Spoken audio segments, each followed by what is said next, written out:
people's property. Don't know who doing it, so don't round me out. Don't send no police round me and tell me shush my mouth. Where's our conviction? But where's our pride? We selling everything, selling our backside. Just go online, it'll make you sick. You can buy any island, just point and click. See, they're selling our country, yes, they're selling our land. They're selling our archipelago of sea and sand. Now break down the acronym like you in class. Oh, they're selling the whole country. Ooh, they're selling our hey, hey. Ride him. My mother always say, where you find a donkey? Ride it. Who's donkey? Huh? Come on. We got a whole nation in 73. Now we getting back the whole country. What kind of fools we must be, selling out for a bag of rice and a cup of tea. You know what does bug me? Help me understand. I can't find piece of property for under 80 grand, but I can fix this. I know what to do. I can squat just like them other people try make me do. See, they're selling our country, yes, they're selling our land. They're selling our archipelago of sea and sand. Now break down the acronym like you in class. Oh, they're selling the whole country. Ooh, they're selling our they're selling our country. They're selling our land. They're selling our archipelago of sea and sand. Now break down the acronym like you in class. Oh, they're selling the whole country. Ooh, they're selling our I get everybody sells some every time.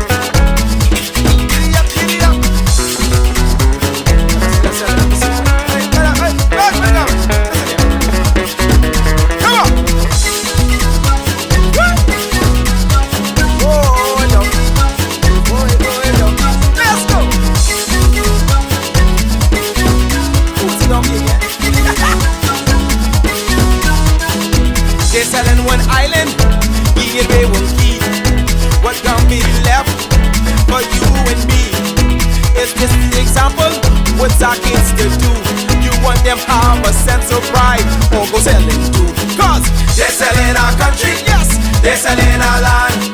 They're selling our archipelago of sea and sand. Now break down the acronym like you in class. Oh, they're selling the whole country. Ooh, they're selling our they're selling our country, yes, they're selling our land. They're selling our archipelago of sea and sand. Now break down the acronym like you in class. Oh, they're selling our whole country. Ooh, they're selling our they're selling our country, yes man. They're selling our land. They're selling our archipelago of sea and sand. Now break down the acronym like you in class. Oh, they're selling our whole country. Ooh, they're selling our they're selling our country, yes, they're selling our land. They're selling our archipelago of sea and sand.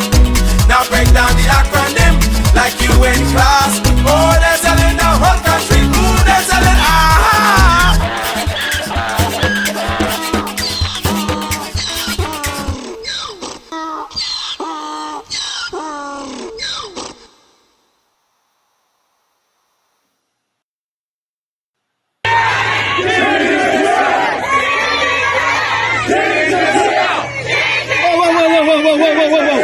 Whoa, girls, we out doing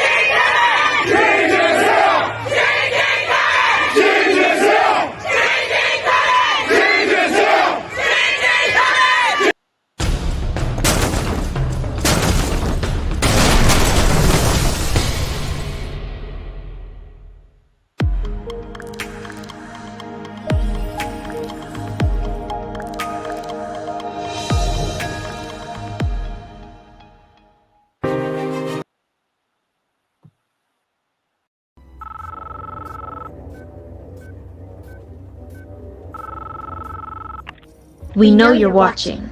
We can feel you. We know that you are afraid. Afraid of us. You're afraid of change. You're afraid of what happens when the Bahamian people find out that you've lied to them. I'm going to hang up this phone, and we are going to tell them everything. We are going to tell them who they are and what you took from them. Change is not coming. Change is here.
My fellow Bahamians, you have been lied to.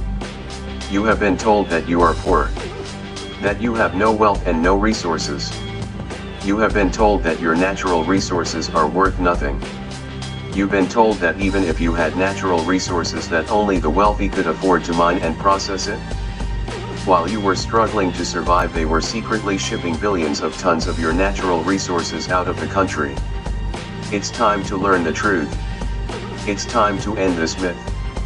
There is a dangerous cohort called the oligarchs. They have been using your beloved politicians as puppets to do their bidding.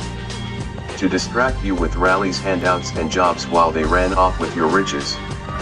So the question is, how do you get your resources out of the hands of the oligarchs and into the hands of the Bahamian people?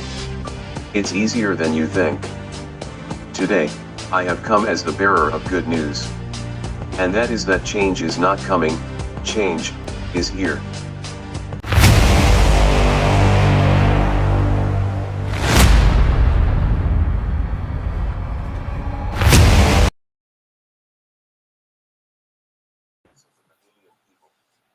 It's easier than you think. Today.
And so the reason that the wealthy will always have a head start on the poor, and that no matter how much you rise, they will be on top, is because they control the 7 pillars of the economy. Every single society has 7 pillars of the economy. And these are the 7 pillars. The 7 pillars are natural resources, that's whatever your natural resources are, whatever your number one industry is, in our case it's tourism, real estate, 4th is banking, insurance, wholesale and distribution, and shipping. And the reason that these are so critical is because as long as you have control of these things, you control the economy, because everything flows through them. Everything flows through natural resources. Everything flows through tourism. If you want to do business, you must do business through real estate. If you want to do business, you have to use banks or banking. You have to get finances. You don't keep your own money. Insurance. And this is why, if you look at the the Economic Recovery Committee's suggestion, they are suggesting that law must be passed for every Bahamian to have hurricane insurance for their homes. And of course, this is going to benefit them because they own the insurance industry. No matter what business you do, you have to go through this industry. Wholesale and distribution. Whoever has the control of distribution and wholesale, they have control. Whoever controls shipping, no matter what business you do, you have to bring it here on a ship. You have to bring your products here on a ship. And so once you control these 7 pillars, you control every single economy. And so the fact of the matter is, the poor are not a threat because you have the control. We interrupt this broadcast to take you back to what's really happening in the Bahamas and why it is important that you stand up against exploitation, corruption, and oligarchy. While other nations are moving towards having their citizens benefit from their natural resources, the Bahamas is still 40 years in the past. Grand Bahama has been virtually cut in half. Billions of tons of your limestone is exported each year, but you get nothing. Now a company is trying to get their hands on North Andros. It's time to see the truth about these people before it's too late. It is time for the world to know that every Bahamian is a millionaire.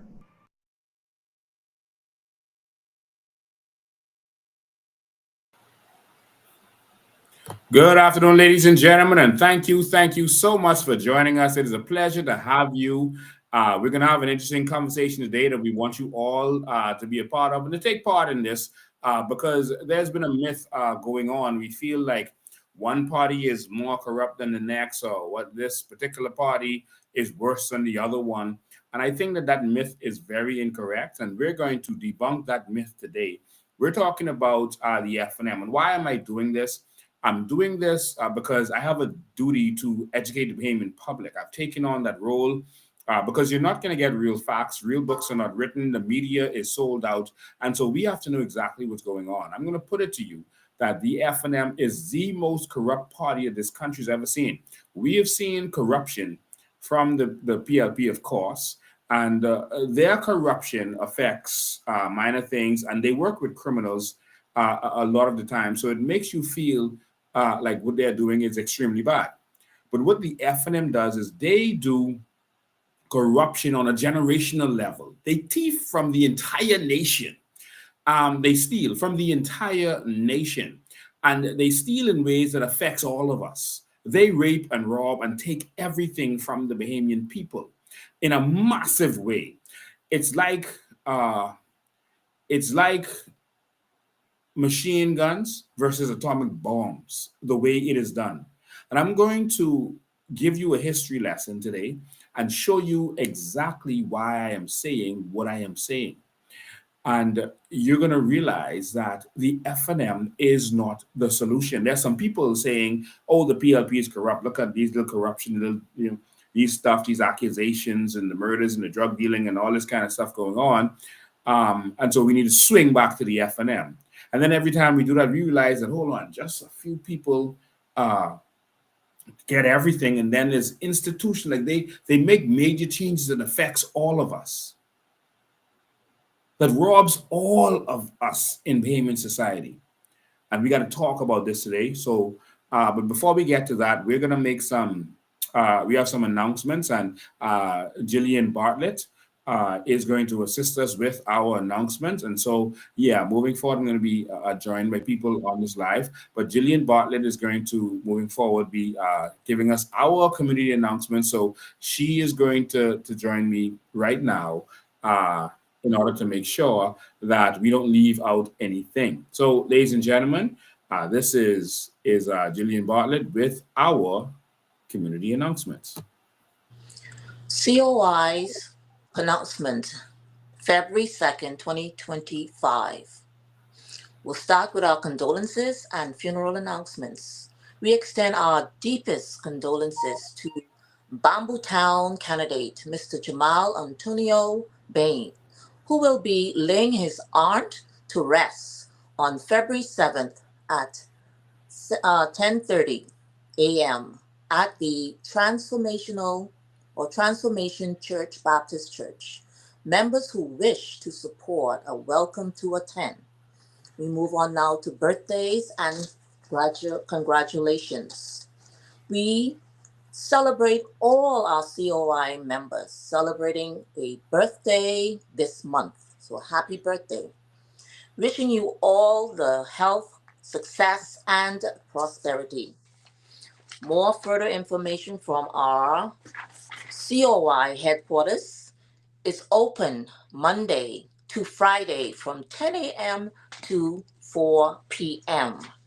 We now move on to membership. Membership dues. Members and supporters can pay their dues at the COI headquarters and visit our online portal at www.coalitionofindependence.com. Let me repeat that. That's www.coalitionofindependence.com. Sign up and make payments online. And guess what's back? COI Dollar Drive is back. Yes, starting February 8th. The COI Dollar Drive is scheduled for the 8th, starting at 7 a.m. All interested volunteers can call us at 804-4264. Let me repeat that again. That's 804-4264 to assist. And then we have our community walkabout. The constituents who are interested in joining their community walkabout, this is very important, can also contact the same number, 804-4264. Let me repeat that one more time for your hearing. 804-4264 to participate in the constituency walkabout. That ends the public announcement for the COI political third party. Thank you so much, Jillian. We appreciate you and looking forward to seeing you again next week. Thank you. Ladies and gentlemen, that was Jillian Bartlett, and we thank her for making those announcements. Sometimes I come on here and I'm so excited about what I'm dealing with. I don't make all the announcements that I can make. And so now we'll have someone on here to do that. All right. So to my COI family, it's time to get started. But before we get started, on the FNM problem of this country, I have a major announcement, and that is that it's time for change. And we are going to present the change to the Bahamian people. It's time for us to look forward. We've been going backwards for too long in this country. We've been stifled by greedy politicians who only do what they can benefit from. And so our country has been stifled. It is time for us to look forward and stop looking back. It's time, Bahamas. It's time for a new vision for this country. It's time for vision for this country. There was good intentions when Pinland and the Progressive Party implemented this thing called Bahamianization.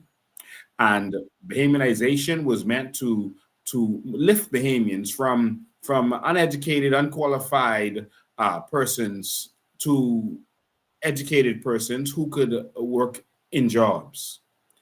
But now it's time for us to move from being subservient persons to being owners of this society, because there will be no upliftment of this society without us moving from being owners of this society. It's time for us to rise up. It's time for us to rise from being the servants of foreigners. It's time for us to rise from competing with other foreigners to be the labor in this country. It's time for us to rise. We're going to talk about all of that today.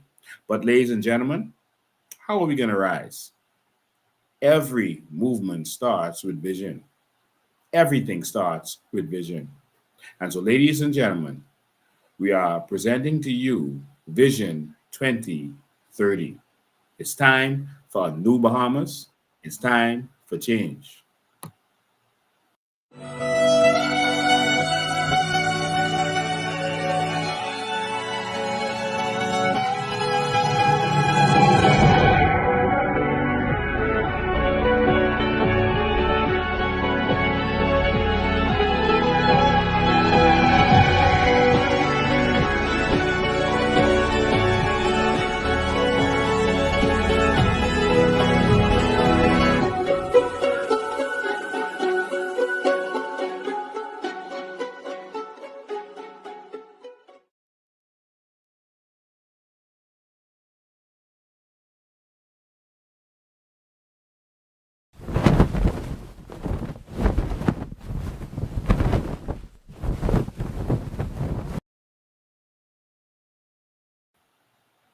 Ladies and gentlemen, we will present to you Vision 2030 on March 1st, 2025.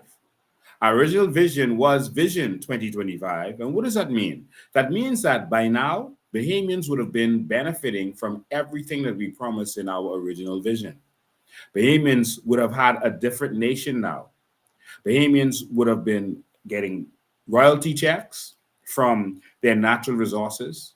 Bahamians would have been experiencing reliable free electricity from solar power and hydro. Bahamians would have had water as a human right. Bahamians would have had the internet as a human right, all of these for personal use. Bahamians would have had full catastrophic health care, full as a human right. Ladies and gentlemen, Bahamians would have been on another level, but we are not because we chose to go 40 years backwards instead of 40 years forward. But, ladies and gentlemen, this March 1st at 7 p.m., we will present to you Vision 2030, the vision for a new Bahamas. We're going to give you, we already have the venue, but we're going to announce the venue next week to you. We're going to announce the venue next week, and we're looking forward to you being there. It's going to be an amazing event, and we want every single supporter of this organization to make sure that you are there. If you are serious about the new Bahamas and about this change, make sure that you are there. March 1st is a Saturday. For those of us who observe the Sabbath, it's after sunset, so you can make your way there. It will be a night to remember.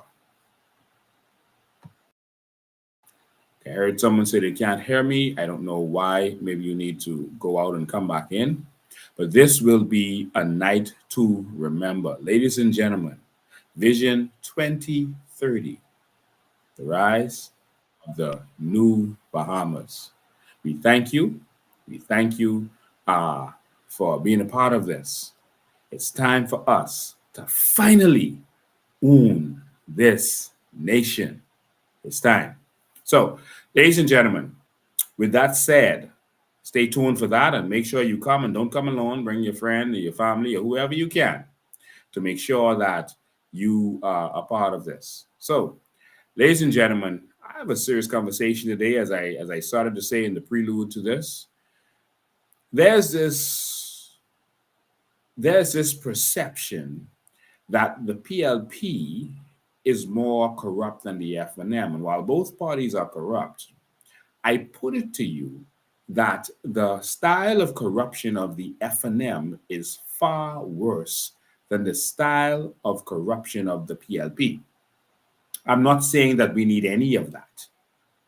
But I'm talking about this perception is because people every 5 years seem to get deceived by that and say, we just need to swing back to these guys over here that we just got rid of. And we're trying to educate our people to end that cycle because it's hurting us. And so under this administration, they do their thing and we get tired of them and we say, y'all gotta go. Under this administration, we have generational, nationally impacted corruption that destroys all of us. And so I'm going to outline a few items from history so that you can understand how bad the FNM has been for the Bahamian people. That does not mean to say that we should then vote for the PLP. That means to say that we need complete change. So here, I'm going to outline some things in history to help you to understand. Class is in session. Take out your pen and paper or take notes because class is in session to understand the deception of the free national movement. They have always deceived you. And the reason you don't see their corruption is because the corruption the PLP takes part in is in our face. And we can see if they issue contracts that they weren't supposed to. We can see them, working along with our friendly neighborhood drug dealers. We can see that. It's right there for us to see.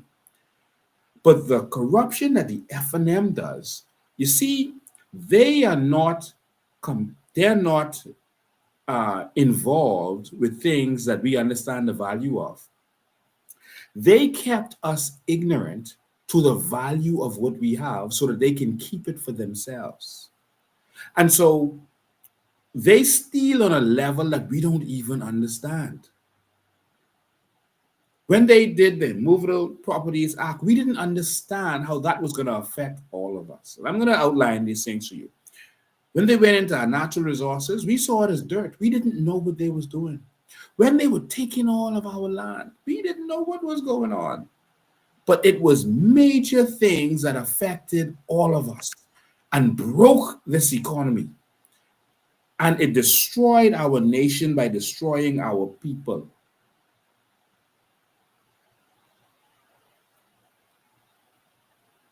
So let's get started.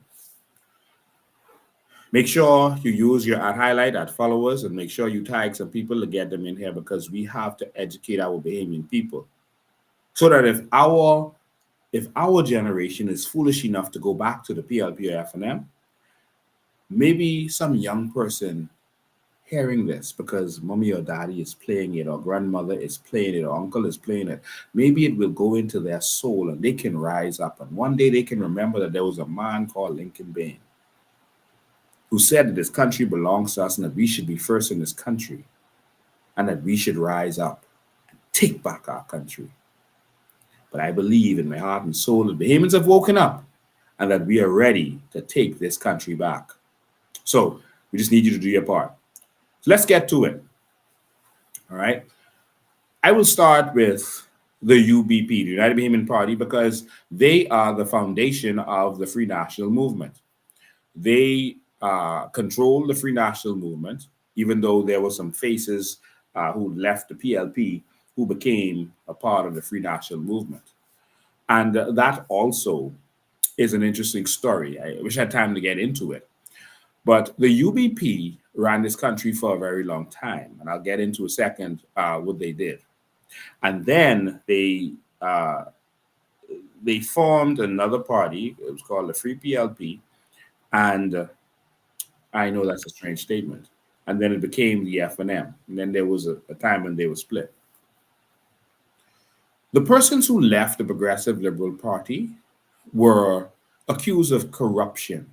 They did not all leave. Only two of them that I can recall in history left because they had issues with Pindling and his governance. There were many of them who were accused. One of them was convicted in relation to drugs. Some of them were accused of other things. And they went over with Cecil Wallace Richfield. So the FNM was founded in corruption. And if you study history, and I wish our elderly folks who were around at the time would actually educate this generation to what really went down. The FNM was founded in corruption by some of them being corrupt men. This is the true history on how that happened. And so Cecil Wallace Richfield was one of the good guys in there, but he brought these other guys for the numbers. And so they were founded in corruption. Those guys eventually partnered up with some evil, corrupt persons from the UBP. And the UBP had the money, and so they ended up controlling the FNM.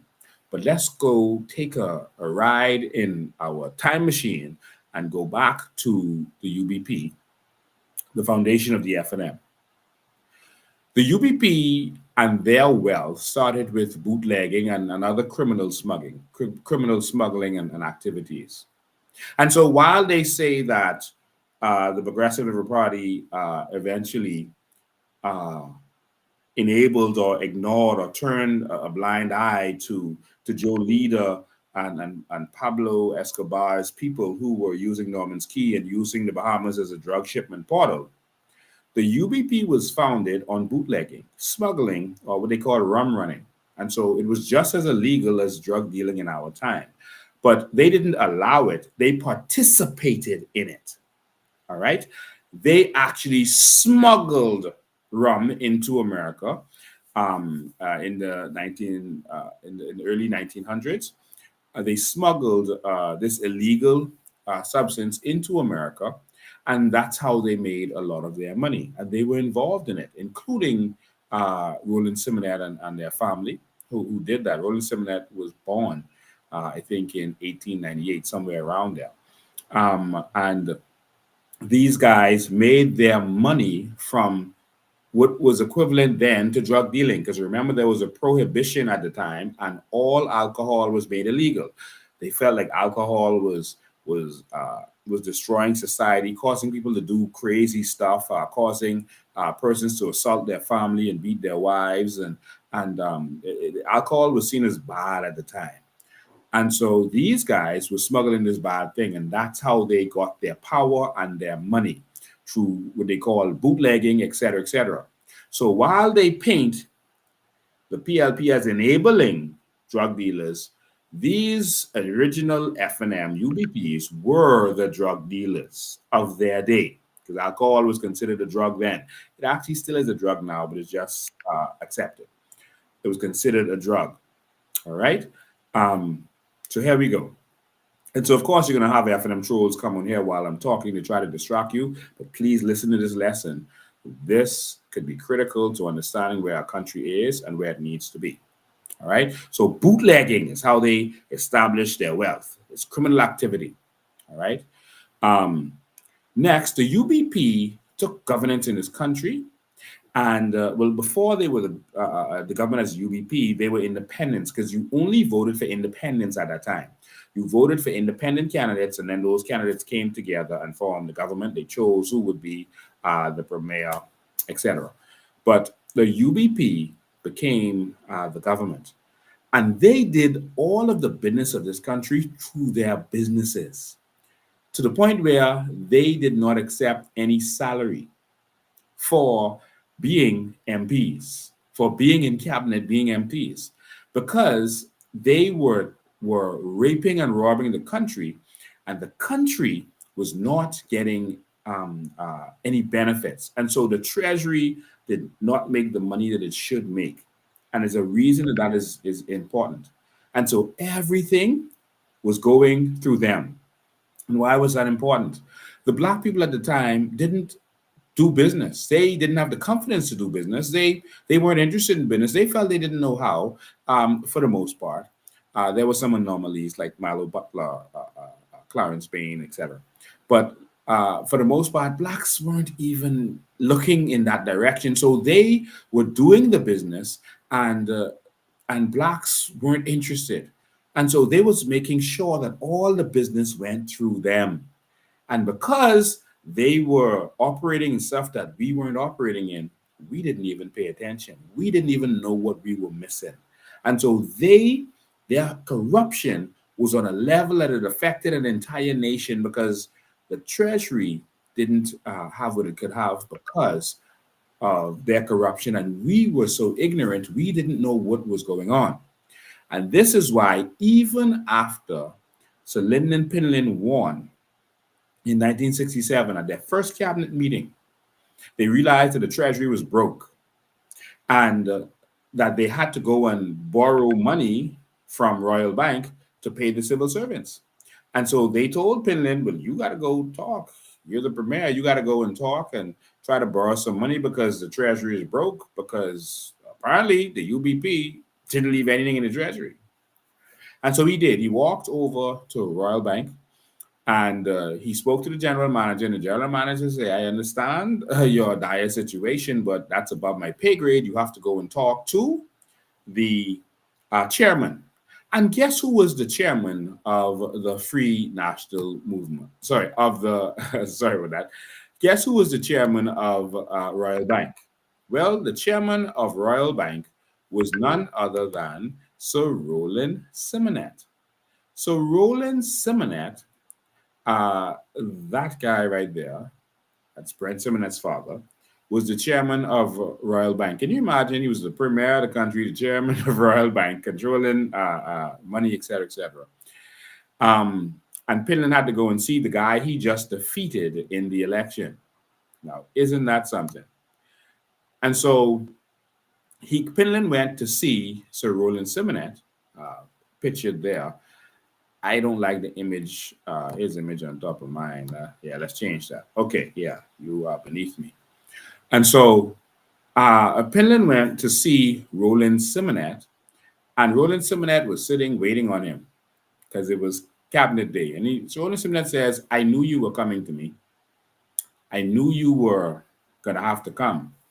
Now you know who's running this country. He said, I'm going to help you because if the country fails, our businesses are going to fail. But now you know who's in charge. And he told him that nice flowery speech that you gave about the natural resources, where you talked about aragonite, the white gold, and the cascarilla bark, and everything else that you talk about. He said, leave that alone. The natural resources will be for us. Leave that alone. And Pinland agreed. But that's what these guys did. And they were able to do that because they made sure that the Treasury wasn't powerful. The Treasury didn't get the business, that they did the business themselves. And that's how that worked, ladies and gentlemen. All right. And so that takes us to the next issue that we had with the FNM at the time.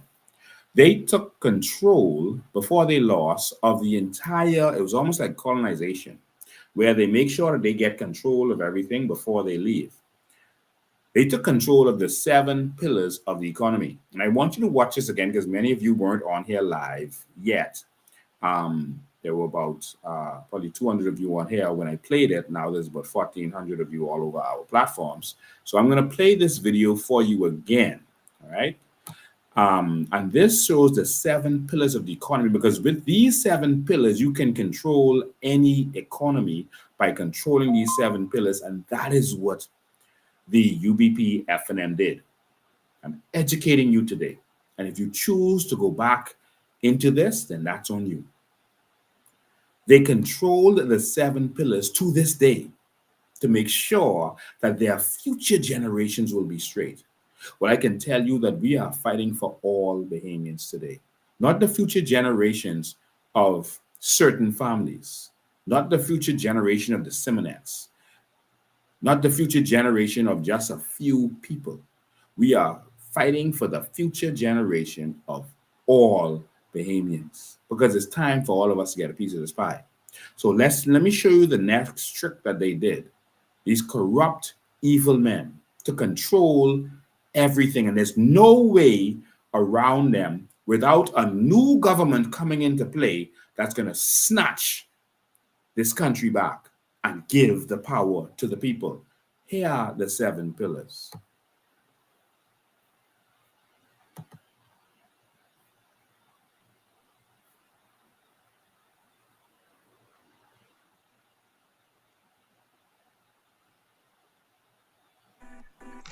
And so the reason that the wealthy will always have a head start on the poor, and that no matter how much you rise, they will be on top, is because they control the 7 pillars of the economy. Every single society has 7 pillars of their economy. And these are the 7 pillars. The 7 pillars are natural resources. That's whatever your natural resources are. Whatever your number 1 industry is, in our case, it's tourism. Real estate. 4th is banking, insurance, wholesale and distribution, and shipping. And the reason that these are so critical is because as long as you have control of these things, you control the economy, because everything flows through them. Everything flows through natural resources. Everything flows through tourism. If you want to do business, you must do business through real estate. If you want to do business, you have to use banks or banking. You have to get finances. You don't keep your own money. Insurance. And this is why, if you look at the Economic Recovery Committee's suggestion, they are suggesting that law must be passed for every Bahamian to have hurricane insurance for their homes. And of course, this is going to benefit them because they own the insurance industry. No matter what business you do, you have to go through this industry. Wholesale and distribution. Whoever has the control of distribution and wholesale, they have control. Whoever controls shipping. No matter what business you do, you have to bring it here on a ship. You have to bring your products here on a ship. And so once you control these 7 pillars, you control every single economy. And so the fact of the matter is, the poor are not a threat because you have the control. And so let's just break this down together again before we talk about more of the corruption of the FNM. And so the reason that the wealthy will always have a head start on the poor, and that no matter how much you rise, they will be on top, is because they control the 7 pillars of the economy. Every single society has 7 pillars of their economy. And these are the 7 pillars. The 7 pillars are natural resources, that's whatever you know. And so what they did, the first thing they did when they had that first meeting with Finland was say that we're going to control the natural resources. The natural resources is a thing that countries have to offer to other nations. It is the foundation of interdependence. You know, we celebrated about independence, but independence is nothing. And it was a sham. It wasn't even real. Interdependence is why America can't stop China. China can't stop America because they need each other. All right, for many different reasons. And so interdependence is when this country has something to offer this country has something to offer that country. What are your natural resources? What do you have that the world needs? That's what the first thing that the FNM and the UBP controlled. And they made sure that that is where the big money is. So that's what they took advantage of. Your natural resources are, whatever your number 1 industry is, in our case, it's tourism. So the number 2 pillar is whatever your number 1 industry is, and in our case, it's tourism. All right. And so that is controlled by foreigners. They made sure that tourism was controlled by foreigners, and that is to make sure that Bahamians can't get a foothold in that. There's a major reason that they do that. It's better for them to let the foreigners handle that and let them keep ownership of that so that we can't get control. Why? Because money controls elections, and they have to do things to make sure that Bahamians never have enough money to be independent or independent thinkers or be able to do anything. And so if anything is easy to get into, they have to make sure that you can't get into it. All right. Natural resources aren't easy to get into. It's difficult because there's a lot of capital expenditure upfront, etc. But tourism, let's make this culture that you work for a foreigner. And that's so we don't own the major hotels, we don't own the casinos, we don't own any cruise ships, we just work for them. And so that's what they did. Real estate for. And so everything has to be done in real estate. And so they did a lot of crimes as it relates to real estate. And so when I say that, I mean they put some stuff in place that we're going to discuss in a minute, but they control real estate and they make sure that they control all of the land. All right, so we're going to talk about the land theft by the UBP and FNM in a second. But real estate, remember, real estate is the most valuable thing because everything has to be done on land. Our natural resources are on land. The sea is on land. Think about that. Underneath the sea is land. Everything is done on land. If you have a business idea, you have to find a place on the land to do it. And so land is very valuable and they control the real estate companies. Think about it. Think about the real estate companies and think about how they controlled it on a big level. Let's go. Fourth is banking, insurance. Banking. They made sure that they control the banking industry so that they control the finance. All right. Everything has to be done through financing. They make it sure that we, in order to do anything, if you want a car, you have to go to them to get the money to do it. You become a slave to them. The borrower is a slave to the lender. Right. And so they keep your money also. So if they own the companies and they own the bank, when they pay you, they're not really paying you because they give you money, and that money, they still have it and they can still invest it. Think about this. If If Roland Simonet owns Commonwealth Bank and Brendan Simonet and those own Commonwealth Bank, and they own the companies that you're paying, when you take your money and pay them, that's going right back in their bank. I wouldn't think about this. Or if you work for them and they pay you, that's going right back in their bank, in the banking system. So they're actually holding on all the money. They're holding on all of the money. And so even though they give you access to some of it, that money never really leaves their possession, only for a minute while you withdraw and make a payment and send it right back to them. And if you withdraw and then go and buy stuff from the food store, which came from their wholesale companies, which we'll get to in a second, uh, you're just sending money right back to them. And it keeps a circle so that everything you do has to go through them. So I don't want to go into too much details because I want to hear from you all, but they control banking, finance, and loans, etc., to make sure they control everything. And I hope you're paying attention. I'm trying to break this down as simple as possible so that you can understand this. Next is insurance. All right, insurance. Think about who owns the big insurance companies. Bahamas First. That's Brent Simonet and them. Right, Kalina, that's Alexio and all of these guys. And so think about who controls the big insurance companies. So that's how they get the control. Let's go on some Wholesale and distribution and shipping. wholesale and distribution is another one. They have the distribution for everything. So if you want a product, that gotta come through them. And so they took full control of the economy of this society. Corruption. They took full control of the economy of this society while we didn't know what was going on. We were sitting down just trying to get a job somewhere. They were taking full control. All right. So, and also shipping. So now with these things, and I'm going to break down shipping for you some more in a minute. But with these things, anything you do has to go through them. So even if a regular Bahamian, non-oligarch Bahamian wants to do anything, they benefit from it. Think about it. Let's say you want to open a food store. You have to buy a lot of your products that Bahamians are used to using from them. All right. But even if you decide not to use them and you decide to buy from somewhere else, you ship it here on their ships. So they still get a piece of your business. Shipping it here on the ship, that the products have to be insured while it's being shipped. They make some money from that.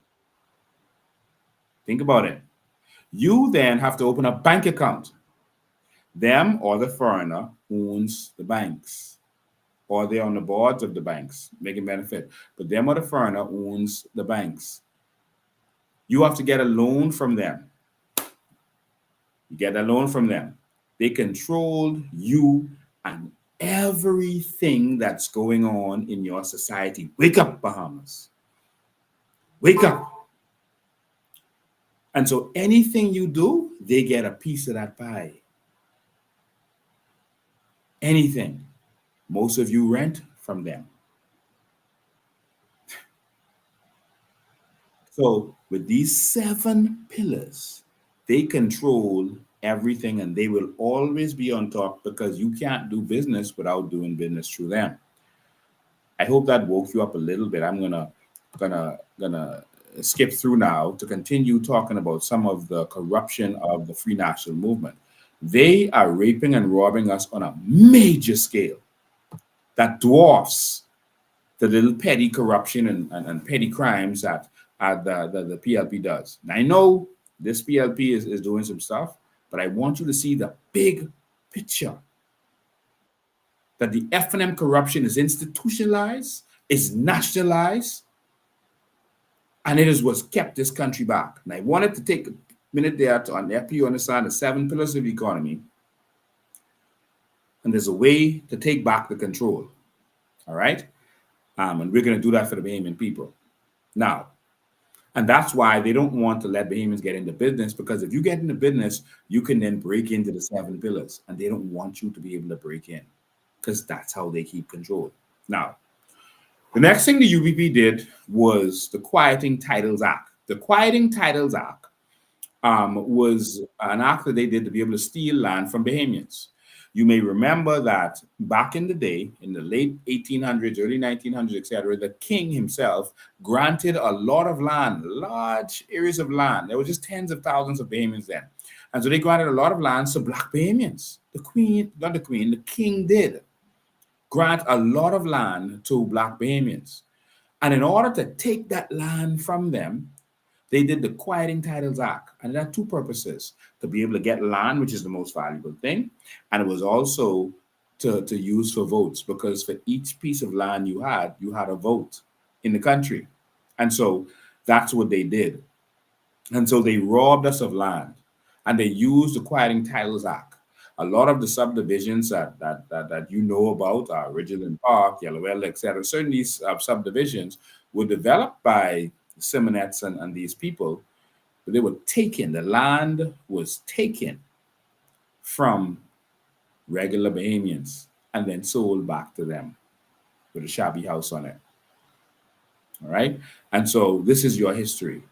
And so they robbed the Bahamian people of the land. These corrupt people, it's their history. They robbed us of the land. And in some instances, took the land from us and then sold it back to us, cut up. Corrupt. The Quieting Titles Act will be removed under the COI government. That is gone. These corrupt people will not be able to take advantage of the Bahamian people through this quieting title. And of course, you may notice that it was not removed under the PLP because they realized that they could take advantage of that too. We're going to get rid of that. We're going to have a proper land registry so that we don't need a quieting titles act. All right. Next, I'm trying to speed through this now so I can finish on the hour. Next, this UBP FNM sold a part of our nation to a criminal called Wallace Groves. I need you to go to our website when this is done and watch our documentaries. There are two documentaries that talk about land. One is called Land Pirates Part 1 and Land Pirates Part 2. When you were just watching, that clip is from Land Pirates Part 2 that teaches you about the Sovereign Wealth Fund and teaches you about the 7 pillars of the economy. We did a lot of work to educate you, and a lot of you are following us and you just started following us, so you don't even know the work that we've put in to educate the Bahamian people. Many of you have never watched the documentaries. It's right there on our website. Go to our website, go in the menu and look for documentaries and watch the documentaries. They have a treasure trove of information on there. Spread it to your family and friends. Take clips from it and send it around. All right? We talked about the land and how they stole the land. These FNM UBPs stole the land, and they would break down the land, break it down to make money from the limestone. And they would then take that land after they'd broken it down and sell it and make the icing on the cake, which was selling it for houses.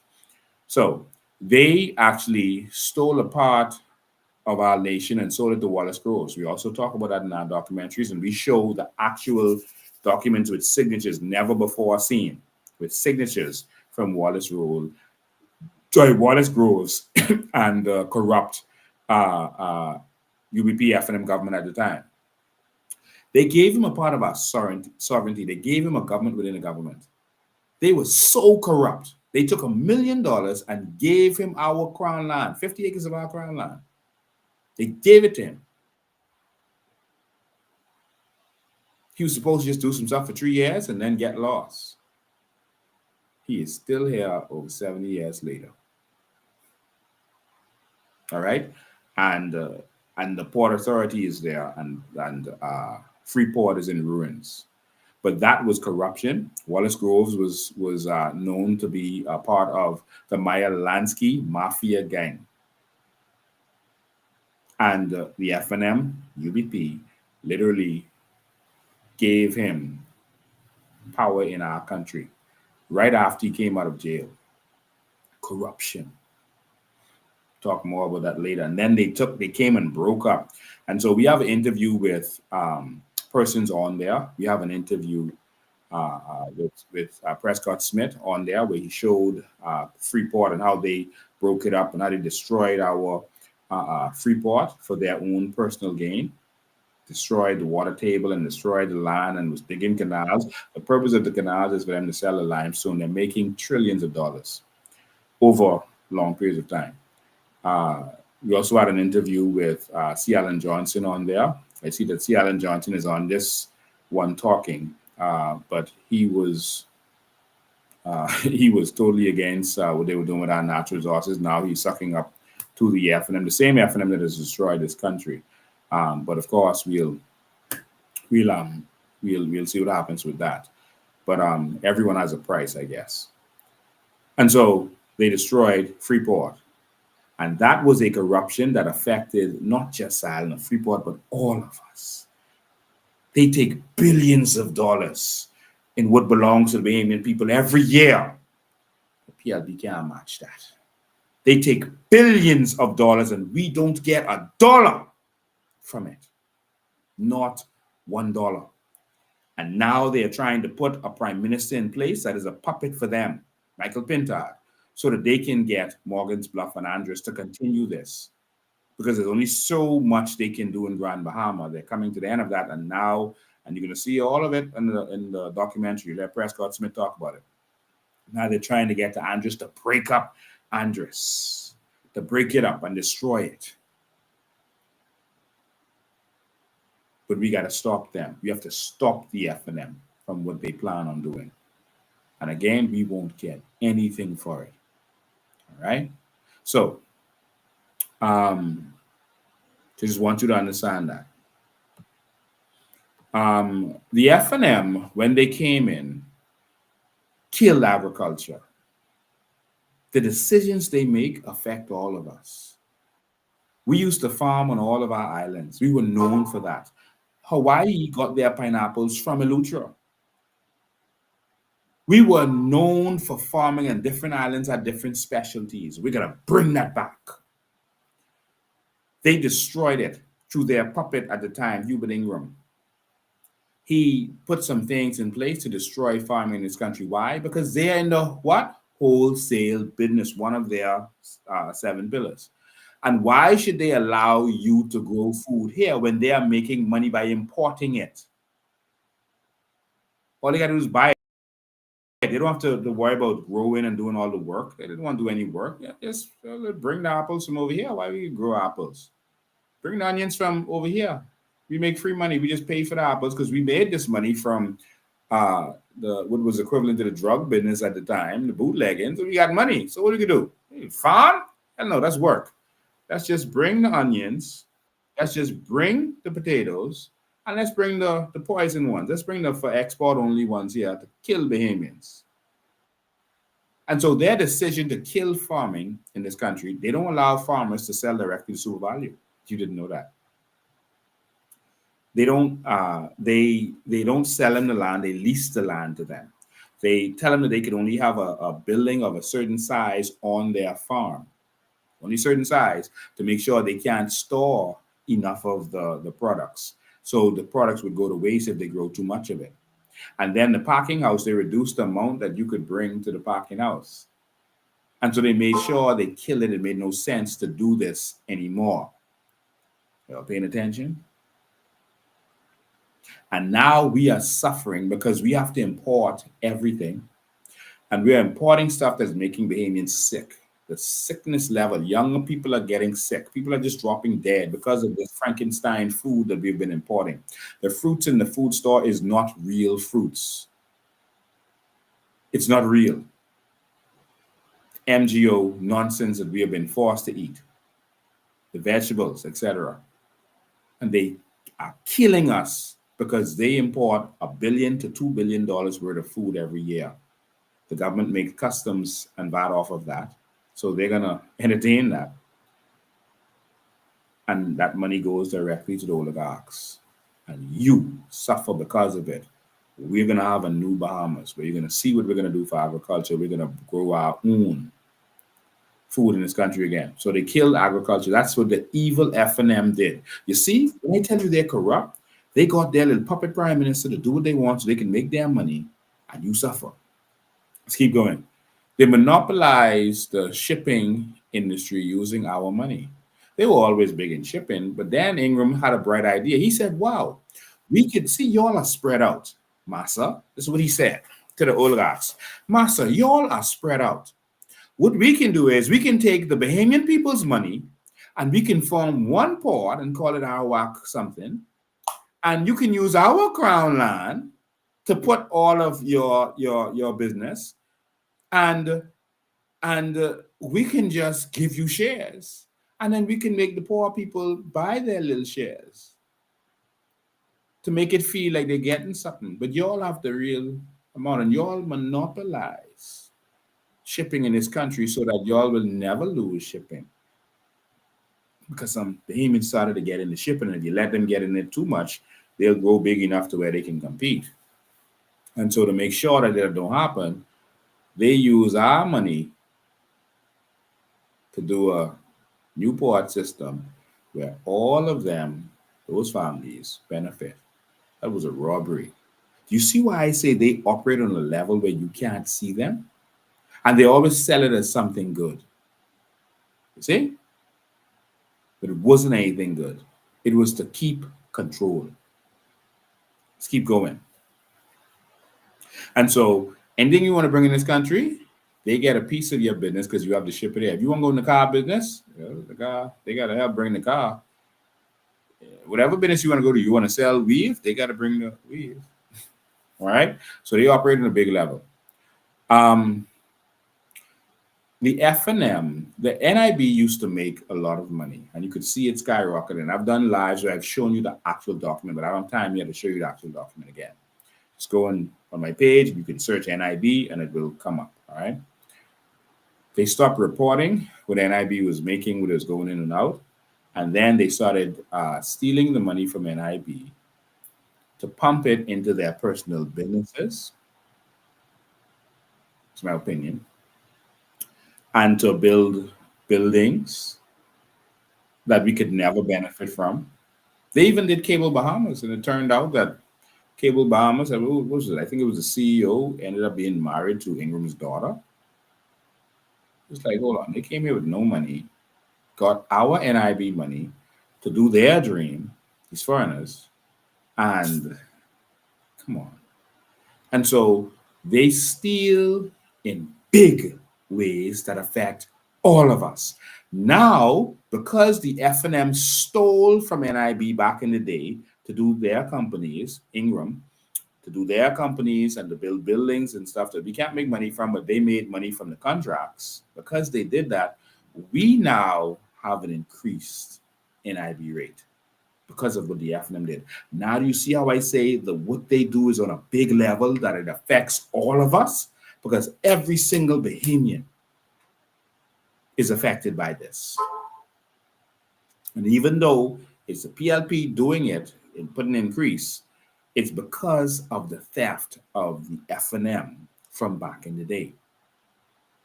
And I'm summarizing all of this. All of these has more details and more research that I had to go through before I could say any of this. Let's continue.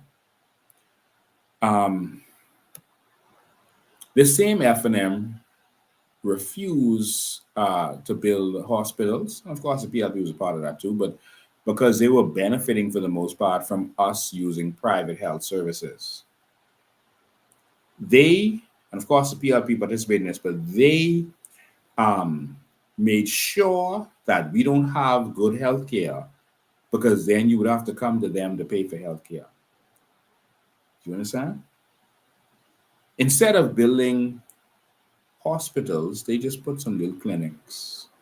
And they made sure that you had to get an air ambulance from the family island. They wouldn't put none on the family islands, even though they could. Any of those facilities that they have on these family islands could actually be a hospital. But they don't want to give you, because you need to come pay them for that.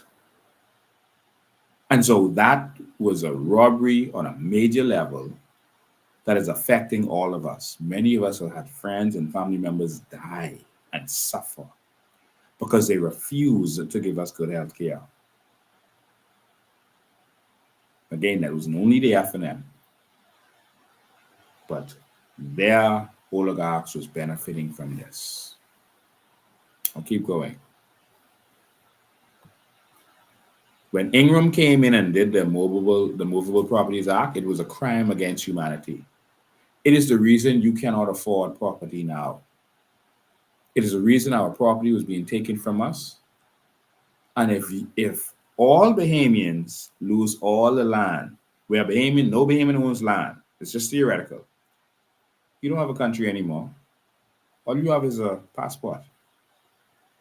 Country ain't yours. Think about that.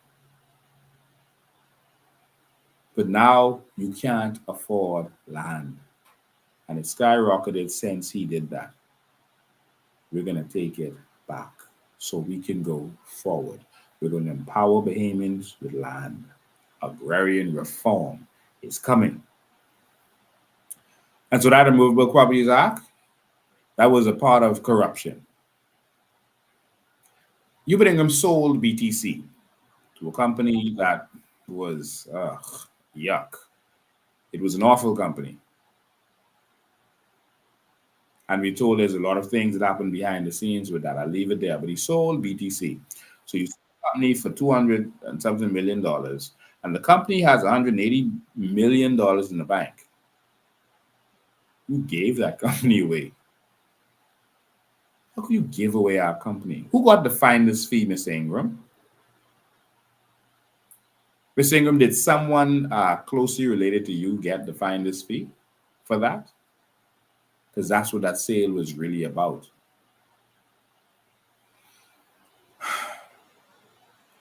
The FNM also used Bahamas Air, BC, and other institutions corruptly so that they can make money.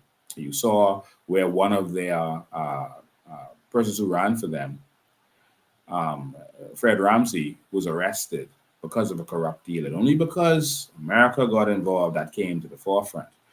And most of our cases is when America gets in when it comes to the forefront, because they are controlling everything. They're controlling the system, the police officers. They appoint the judges. So they get any decision they want. That's how I feel. They get any decision they want. They control this whole entire system. They control the attorney general.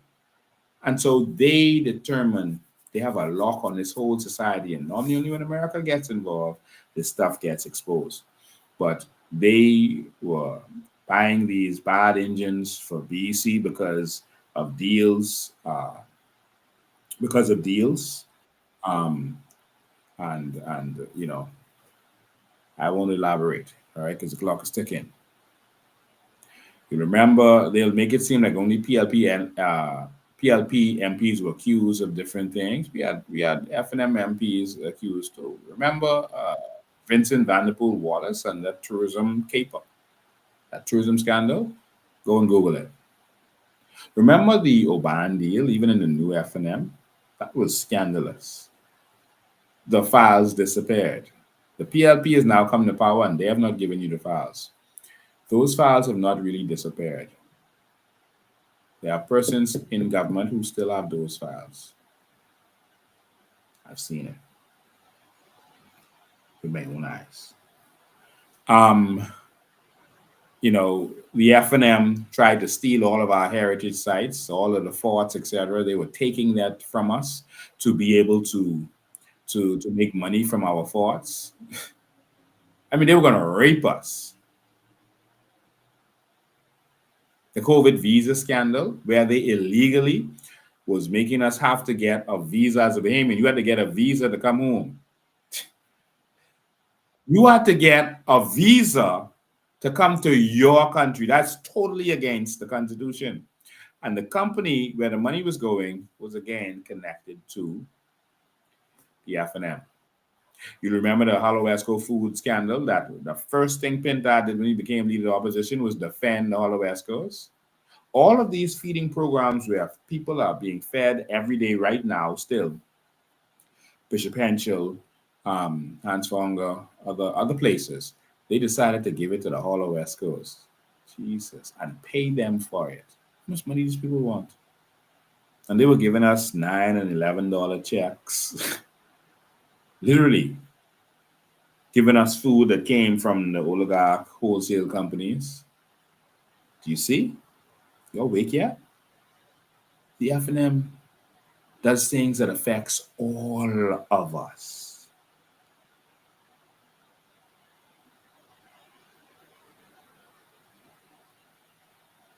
Okay, the PLP gave their boys some contracts over here to pave that road over there. You could do some houses over here.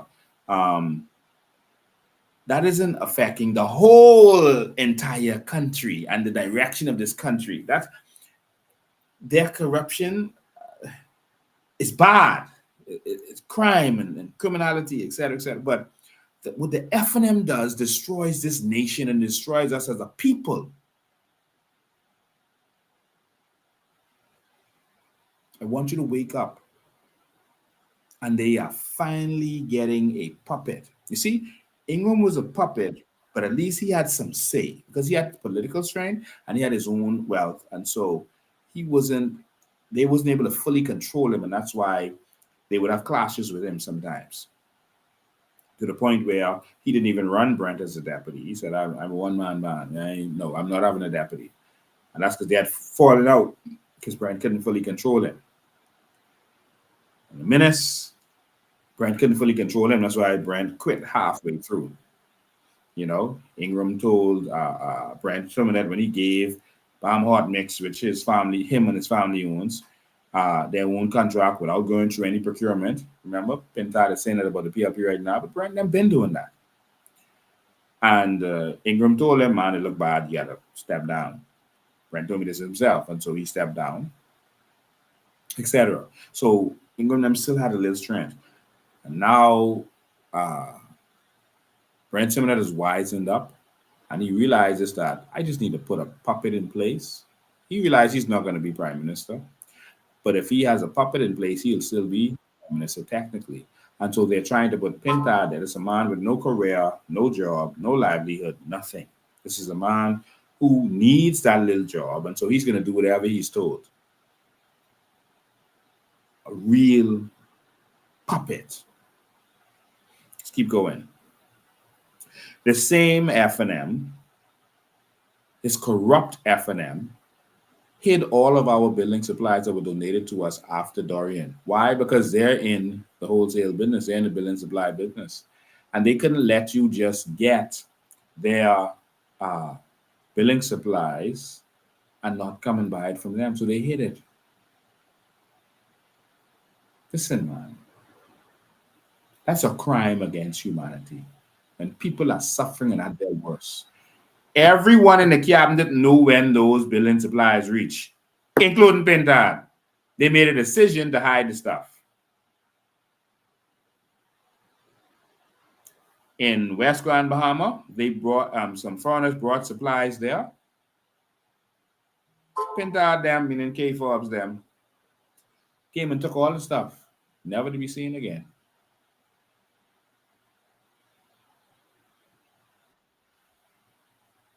Because they can't let you get nothing that's donated to you because you need to come buy that from them. That's criminal on the highest level. The funds that were donated, 250 million, IDB and the IMF, 250 million here, 250 million there, 500 million. Where did that money go? What about the billions that was donated? What about the domes that they lied and said that they spent 6 million, and then we found out that Sabas actually spent 6 million. So what did you do? Thief 6 million?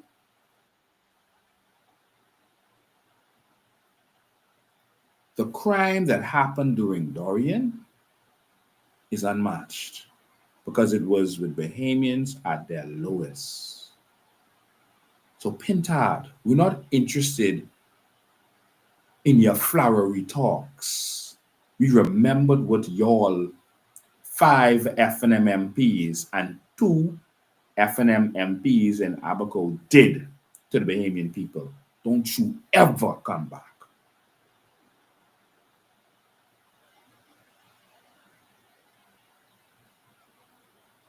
And lastly, the FNM took all of the natural resources from the Bahamian people.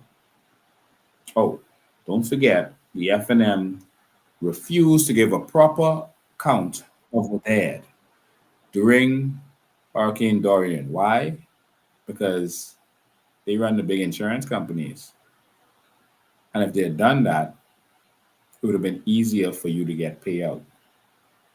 If they had let you identify your loved one, but they preferred to throw them in a trailer and deny they was in the trailer. Remember, we had to go down there and expose it. It was true. Kai Mills went and said that there's flies all around this trailer, something wrong.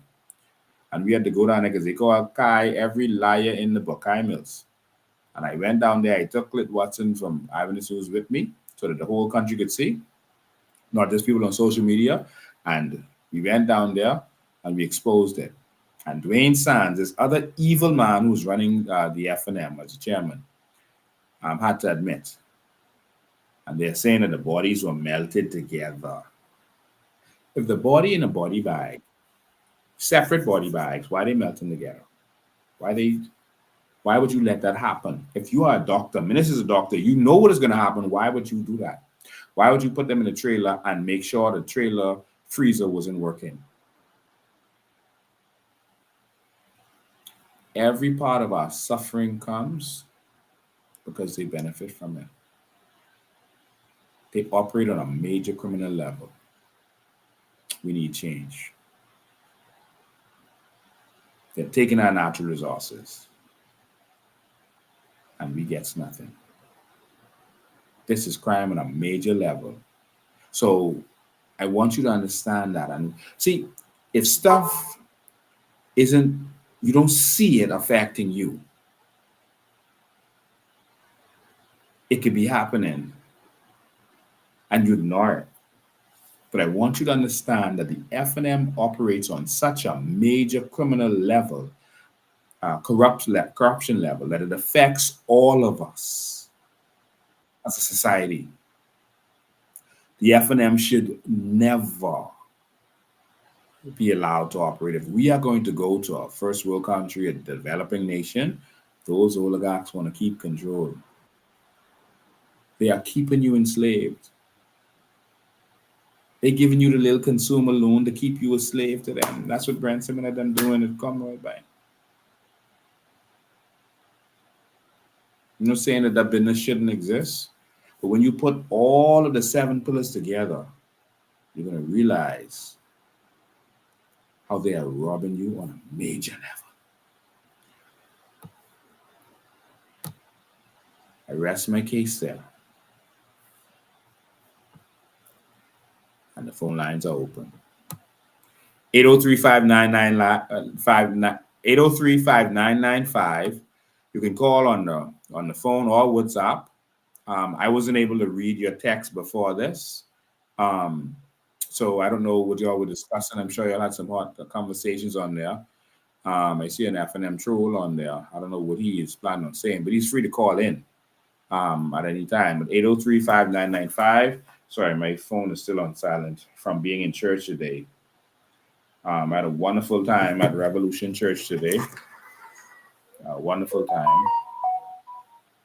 Wow, was that another murder I just saw? I think I saw my Facebook pop up and it looked like another murder is going on. This country is lost. All right. So, all right, 803-5995. Y'all call us in. Let me hear from you. Let me hear what you have to say about what I just said. Do you agree with me? There's much more I want to say, but of course, we always have time constraints. Do you agree with me that the FNM corruption is on levels that affect all of us, where they are keeping us as slaves? Let's go. Good afternoon. You're live. Yes, good afternoon, Mr. President. Good afternoon, my brother. Always a pleasure. It's always a pleasure to see you just raise the Emperor's garment. Yes. And, you know, the Bahamian people, I must admit it, we are naive to a point. But the information, you know, delivered to us today should be a dagger to our very being as a people.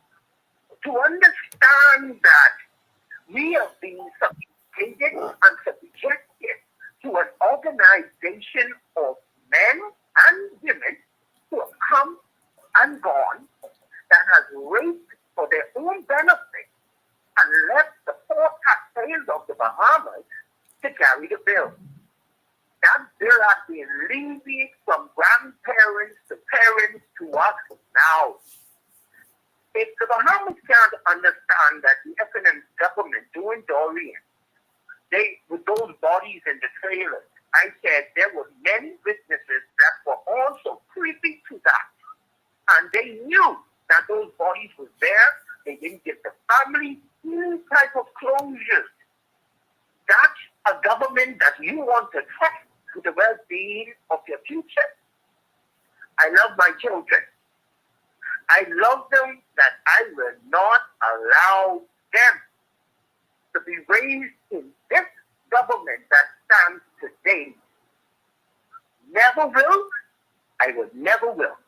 And no Bahamian, man or woman, should ever subject themselves to this type of tyranny by men and women that you know, that is your neighbors, living lives far off the hog of our riches and our natural resources of our country, and they don't give a damn about you. Sorry for my language, but that's the way we feel today as Bahamians.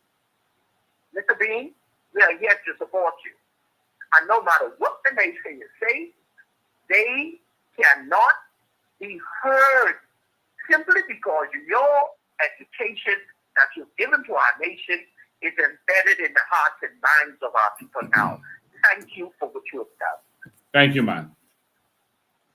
All right. God bless. And so what the FNM has done is there's in New York, the mafia has a 5-family kind of thing where each of the major 5 mafia families have a say. That is what the FNM and PLP has done, that they are the 2 families and they have families within those 2 families and they control this economy.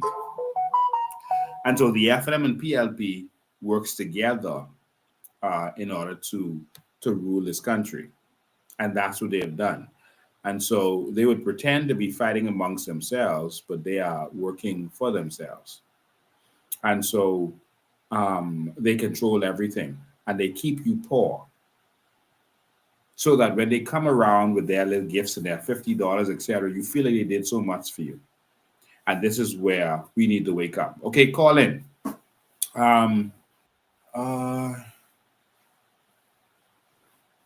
All right, so I see C. Allen Johnson was making a lot of comments on there because I see people responding to him. I haven't seen any of the comments by him. But C. Allen, you know the number. You can call in. 803-5995 is the number. You can call in if there's something that you object to or something that we need to understand in a different way. You're not blocked. You are free to call in. 803-5995. Don't be a coward hiding in the text section. You can call in if there's something that you want to say. I know that you were fighting against these same oligarchs. You felt like they were destroying this country, et cetera, et cetera. Now all of a sudden you're sucking up to them. We'd like to know why. What has changed? Sorry to call you out, but you came onto my live. I don't go onto your Facebook page at all. Let me see.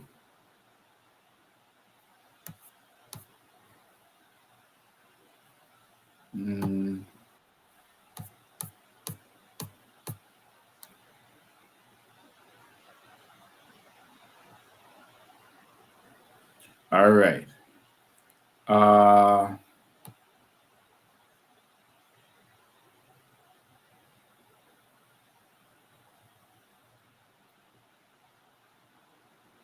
All right. So, all right, call in, ladies and gentlemen. I'm here. I'm waiting. What do you have to say about all of this?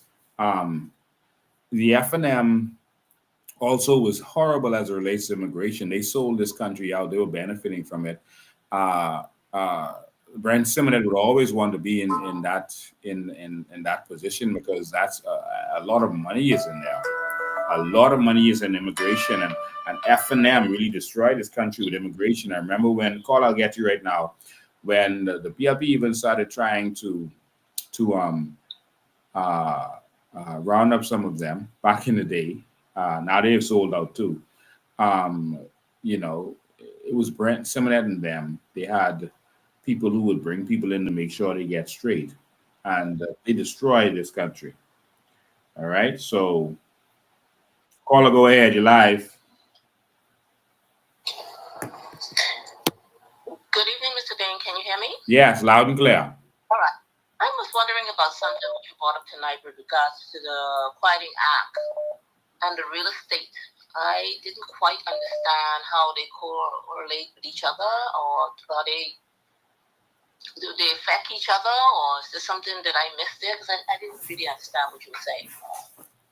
Okay, so the Quieting Titles Act was before if a foreigner bought land in this country, they were barred for the most part from automatically buying land. They had to show serious justification and they had to go through a process. All right, that was strenuous in order to get land. Um, the FNM made it so it was like anyone could just buy land and you could just go. You still, went through a process, but they made it much more easier to get land. And so a lot of foreigners were buying land, and that increased the price of the land. Everywhere they decided they wanted to buy land, the price was increased. Because if you're selling a foreigner, you charge them more, and that increased the land all around. And so now the value of land started going up, up, up. And Bahamians were priced out of being able to even afford to get a loan for land. And so there's not going to be anything left for your children. And because all of these foreigners started coming and getting the land is more scarce now, and that also increases the value of land. And so your children are not going to be able to have any land left for them. Hold the line, call you next. And so that affects the real estate.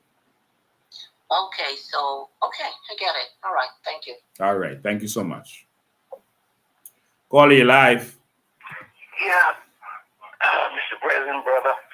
Lincoln Ben, all that my son to tell you that, last week I made a passionate call, and I didn't realize what I was doing or saying until after the call, and I saw the results of it as this week went by, because I'm a constant follower of Facebook and all this media stuff, right?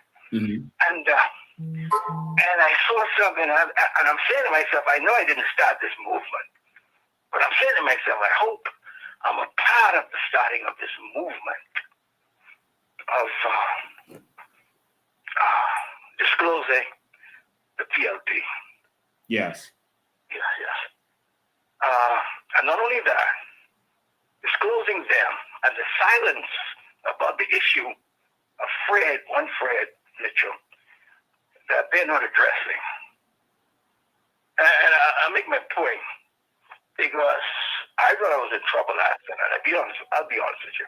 I said, what the hell did I just do? When I thought about it, when I saw the results on Facebook these days, everything is alluding to Hold the line, call you next. all the cultures that's going on in America right now. You understand? The culture they defeated. Yes. Hands down. Yes, they did. And I'm like, I know I didn't start it. And then I'll make it quick, because I don't want to go into no self-grandiose or anything like that. But there's one called Miles Monroe. Yeah. I believe it or not, we were like almost twins on South Street. Doors away. One, he'll wake up. I wake up. We get to one another first. Our parents will give us, mothers will give us permission to stay with one and tell us where to go, how far to walk down to the street, and come back, and you better come back, report, go back again if you want. That kind of stuff we grew up in there. And Miles was always talking things like that. But up until just this last thing I saw, when he said, man, you know how countries are destroyed? He said by the lions, and he showed you where the lions were. Mm-hmm. And I said to myself, all of a sudden I looked at Facebook, and people are talking about it now. We cannot be represented by certain people's lifestyles. And when I came to Nassau in 2013, I was in the midst of this fight. That's when Miles died in 2014, I think it was the next year he died. And when I looked at what he was doing and the stance he was taking for the Bahamas and what's going on in this world today, the man was a true prophet. You know, I didn't take him seriously because, you know, we're the same, we're like brothers. And when I look back right now, I say, we must take that. We can't go the way of LA, that's on fire. I don't know if it's still burning. Yeah. We can't go the way of, now that's that LGBT thing. We can't go the way of Abaco and Freeport, like Hurricane Dorian. I don't want to bring despair to these people. I love them, and I suffer with their suffering.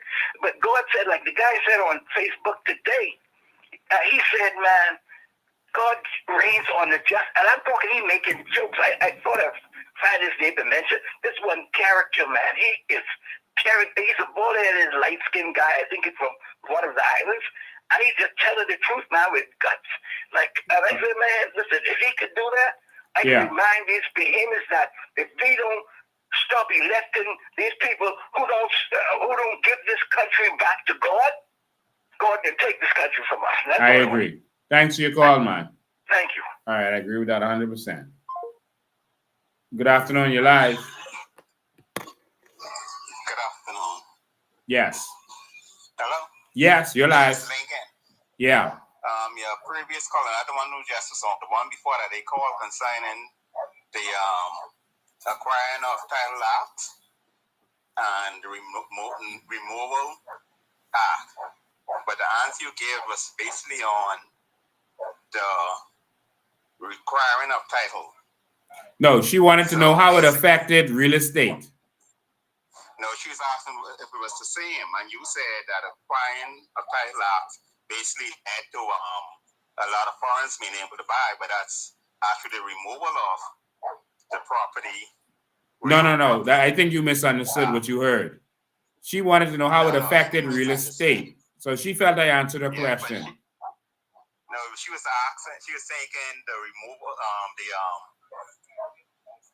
Yes, but the acquiring of property is different from the one that you give with the answer for. The requiring of act is when someone could go and find. There's no requiring of act. I don't know what you're speaking about.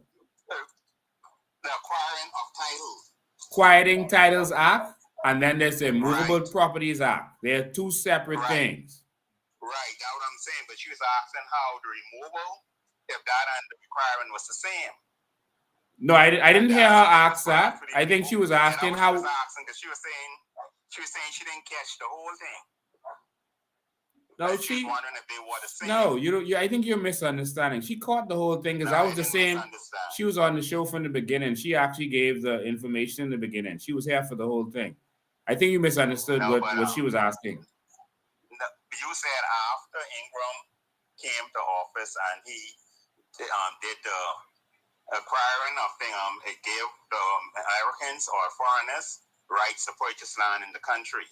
Easily. But that wasn't after he removed the Movable Properties Act. The Removal Property Act, you said the acquiring of property. Can you repeat that? That's what you said. Huh?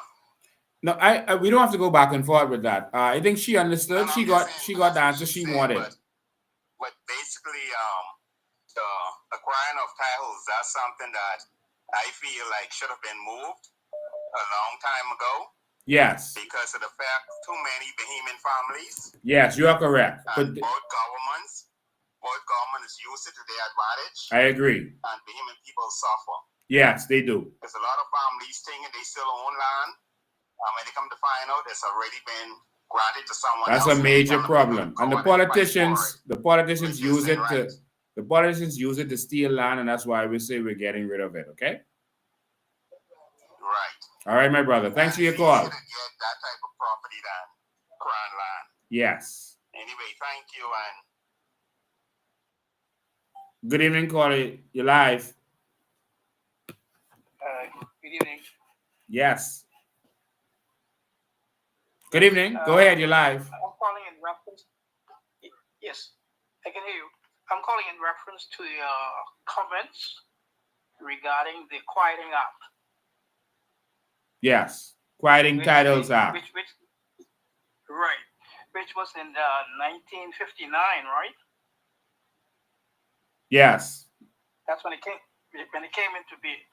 Maybe you could also to help the listeners, because in my research, I saw where the Act also states, and a lot of lawyers do not point this out to you. All right, and this is Article 27. You could probably pull it up and check it out and have the listeners to read it for themselves. Article 27, this is of the Quieting Act of 1959. And it says a certificate of title obtained by fraud.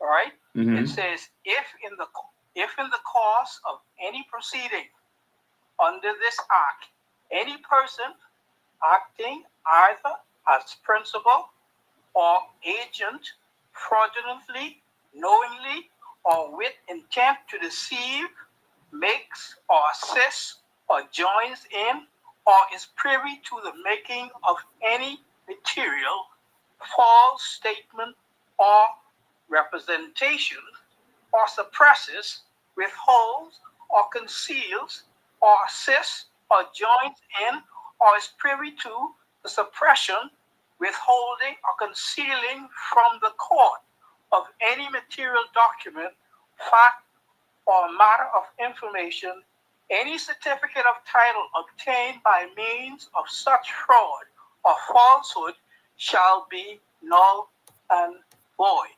except as against. You follow what I'm saying? Now, also, you cannot read that last part. Except as against a bona fide purchaser. Bona fide, right. But look at Article 19. But what that does is, hold on, I have to make sure our people understand that. What they do is they get someone else to purchase, all right? And once that person purchases and you can't prove that they were part of the fraud, then that property is gone forever. Right. Say that again. Say that loud and clear. Yeah, so I think people get it. Once they do the fraud, but they get someone else, to purchase the property. The problem is you won't be able to prove, because they're not going to testify against themselves. You're not going to be able to prove that that person was a part of the fraud. And so the law actually helps them by just selling the property. Okay. Here's one more point that I'll raise. This is Article 19, which talks about the effect of a certificate of title. It says, subject to the provision of Section 17 of this, 27. No, 27, yeah. Subject to the provision of Section 27 of this Act, and notwithstanding the provision of any other act or law, and from the date of the certificate of title, the same shall be. What I want you to explain to the audience is what we mean by subject to the provision of Section 27 as it relates to 19. That means that Section 27 takes precedent over 19. That regardless of what 19 says, 27 rules over it. Repeat that one more time so they can understand what I'm trying to get them to. They heard me say it, man. I don't have to repeat it. Go ahead. What's your point? Okay, that's it. That's all I want to bring out. Okay. All right. Thank you, man. I appreciate you calling to educate the Bahamian people. We always appreciate information.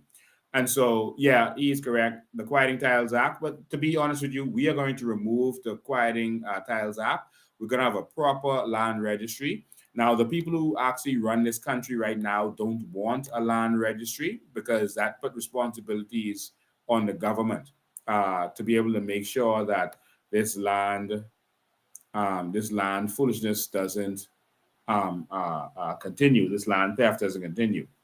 All right. And so they have made it hard in this country for us to get crown land as a people. And I'm still waiting on a call from this person who was all over this live, I don't know, understand what he's afraid of. He needs to be in a position where he could Google or something. I don't know. Um, um, yeah, so C. Allen Johnson, if you want to call in, you're free to call in now. I don't know what it is you were saying. I just see people responding to you. But you're free to call in 803-5995. Don't be a coward. Please call in. You came to my live and you're saying stuff on there, and there's too much text, so I can't go through and see it. Now, C. Allen Johnson,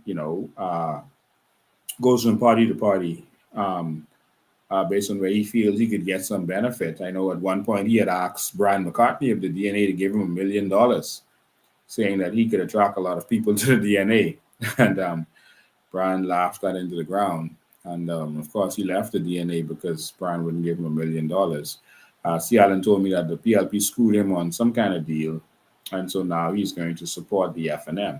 And I said, how could you support the FNM after speaking out against them for all these years? Yeah? He said, you have to do what you have to do. And so the problem in this country is not just the the politicians, it's the political trolls and croonies who, for their personal benefit, will empower the evil people who are destroying our country. They are like the vampire keepers. These are humans who would protect the vampires because they want to become them, because the vampires are rich, they're powerful, they have and all of this stuff. And they're humans who want to become them. So they would use, after the werewolves decided to leave the vampires alone and to start fighting them, they got humans to protect them while they were sleeping. And these humans would defend the vampires who were killing, the whole city and doing everything because they wanted to benefit from them. And these, coming to you right now, caller, hold the line. And these people are like these want-to-be blood-sucking vampire keepers. That's not the real name for them, but they are horrible people. I understand why the politician would do what he is doing, but for these people who would put these voice notes or these lies out there constantly every day, I saw something recently. I mean, I just laughed at it, where they're saying, I didn't choose Maria to be my lawyer. She was my lawyer in the Supreme Court. Maria was not my lawyer in the Supreme Court. Don Sanders was. And the document is right there where you could just look at the document and see that Don Sanders was my lawyer in a matter in the Supreme Court. And in the Court of Appeals, Don Sanders was not the lawyer. Someone else is the lawyer. And so, and what's the big deal? But they tried to bring Maria in to try to insult her to make it seem like I didn't want to use her. Maria is my lawyer for many different cases that we're even fighting against the government right now. And so you are going to be they're going to try to distract you with a lot of different nonsense. And I told you that's coming. Don't be distracted. They're going to come with a bunch of foolishness. I can't respond to these stuff because then all they got to do is keep distracting you to respond to all this nonsense. All they got to do is keep throwing dirt and hoping you take the time enough to try to clean up all these lies that they're saying. Just ignore anything coming from a political troll. Ignore it. All right? Go ahead, caller. You're live. Hey, good night, Mr. President. Good night, my brother. How you doing? I try and do my best, man. I mean, like I say, I agree a little bit because I been to Princess Margaret Hospital last night. He wasn't feeling well, stuff, right? But I was trying to get a ambulance, right? And my son told me, said the people told them that they all of the ambulance, because we just bought all of these ambulance, right? But all of them are busy at one time. And then the fellow suggested that, he could give me a number to get a private ambulance. So I trying to figure out, I called Princess Margaret, but you recommended me to a private ambulance service. I need you to check on that from Mr. President for my place, right? But and then when I reach inside accident emergency, sitting down and tell about 2 o'clock, speaking with a young lady. I hope she could hear me because I told them, right? We were talking politics. And then, these other persons called in war. Let me cut a long story short, Mr. President. The COI is stronger than you could imagine. Mm-hmm. Because All those people who was inside that room this morning, right? The vast majority of them was uttering sentiments to the COI, and I was amazed. I was shocked. I don't know these people run for a kind of pig. Yeah. Right. But I just want all who understand my voice, so to be encouraged, right? Because the rhetoric that the PLP and the FNM continue the say Odell is not resonating with the everyday voter like 5-10 years ago. The pain what I had, it sort of like ran away because of the emotions, feeling so good to see that it was more than myself inside that room speaking for the change that will occur in this country soon as the general election is called. So continue to educate us, because your education, you educating us is what keeping, is obviously what growing the COI nation. Mm-hmm. So have a nice day and stay encouraged, stay focused. This one is for the COI. Yes. Thank you, man. Thank you. And so, ladies and gentlemen, I am going to because we are heavily working on Vision 2030 and we have to go through every single angle of that. I am not going to be addressing any issues. I know a lot of people are going through a lot of stuff. I am going to go off the radar from now for 1 month until March 1st. Give me 1 month until March 1st. I'll still be doing my lives on Sunday, but give me 1 month until March 1st. And then we go all out. We're going to launch with Vision 2030. I keep saying Vision 2025, I'm sorry. We're going to launch with Vision 2030, and then we're going to go to take this country back. But we're going to build that so you can see what it is that we're standing for. And so this is going to be a comprehensive plan to change this nation. All right. And so I know a lot of people are going through stuff, taxi drivers, nurses, all kind of people, and everyone is calling me. Bahamas Air is going through some stuff. They're contacting me right now as we speak about the corruption going on. Let me tell you something. The solution to all of the problems in this country is to get rid of the PLP and FNM.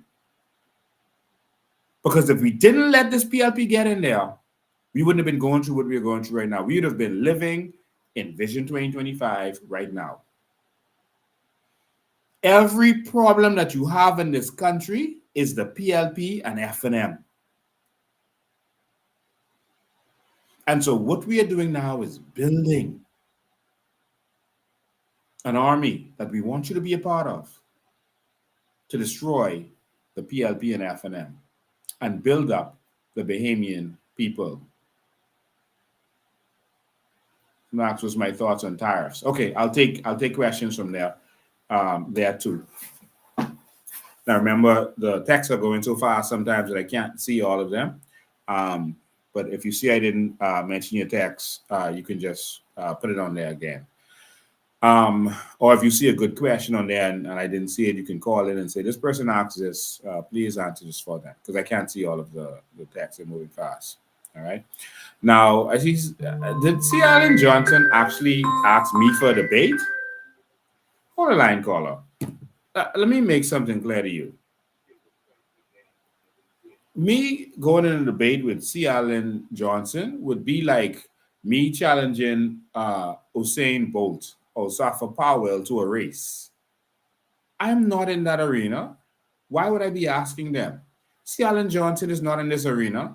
C. Allen Johnson, you are on social media putting out posts as a political troll for the FNM. Me and you are not in the same boxing match.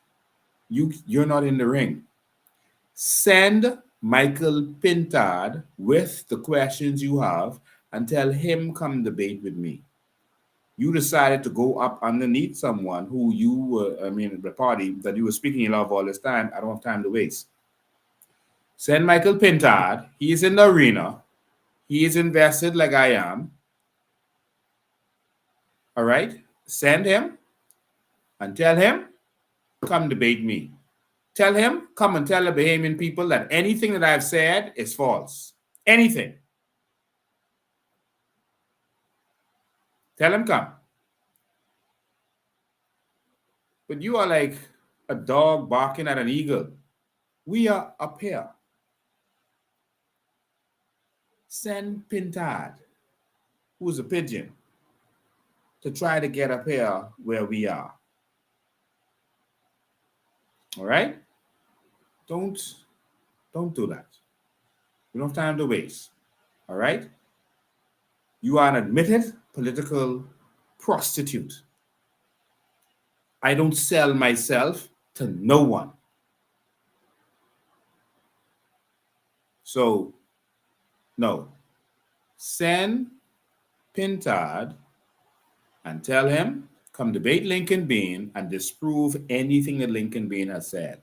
If they are able to disprove one thing that I have said, now you go send a message to Pintad, and I'm sure he's watching.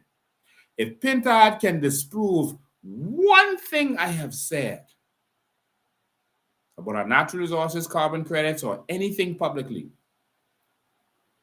I'll stand down and I wouldn't run in the next election. Wouldn't that solve a problem? They get rid of me. Tell Pintad come. Tell him come and disprove anything that I've said about our natural resources, our carbon credits, and our vision, our plans. Tell him prove anything. Disprove anything. About what I've said about the corruption of the FNM and the PLP or anything. Tell Pintad come and disprove only one. Just one. And you got me. Because in all this 20 years of exposing them, they ain't never locked me up for criminal libel yet. Everyone in the public arena has been arrested. Who speaks has been arrested for criminal libel. If they say any little one thing wrong or twisted the wrong way, they get locked up. I've never been sued for defamation. Because if it comes out of my mouth, it is the truth. And the truth needs no defense. The truth is a defense. Call you live, go ahead. Yes, good evening, Bahamas. Good evening, Mr. President. Thank you for taking my call. Mr. President, I could remember as a young man, as a young child growing up, that we were not allowed to take sand off the beach. And many on social media right now who are listening to this, they recognize the same thing. Why weren't we allowed to take sand home? Okay, so I did a live on this already, and that's a great question. I appreciate you asking that because a lot of people have just started following us.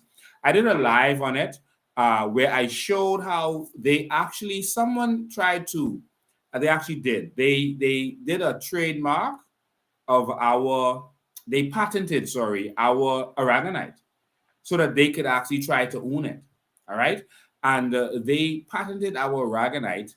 And they wanted to take control of our sand. And so when they went heavily into the sand business, I think this was around 1996 or 7, they decided to put a law in place that you couldn't take sand from the beach. Why? Because any business you go into, you want to have barriers to entry. You don't want people to easily come behind you and get into that same business.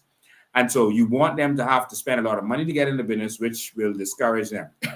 And so Ingram and them put a law in place to protect the interests of the oligarchs who were now going heavily into the sand business. They were doing it for many years, but they were going heavily into sand and aragonite at that time. And so they made it so that you couldn't just go and get easily accessible sand. You needed some barge, some ship to go out in the ocean and get it. So they stopped you from getting it on the beach. You understand? And so that's what they did. It was not to protect the beach. They didn't care about the beach. And I did a whole live and broke everything down. I showed you the patent, the law, and everything it said. That was not to protect the beach. That was to stop you, the regular Bahamian, from being able to get this now valuable thing.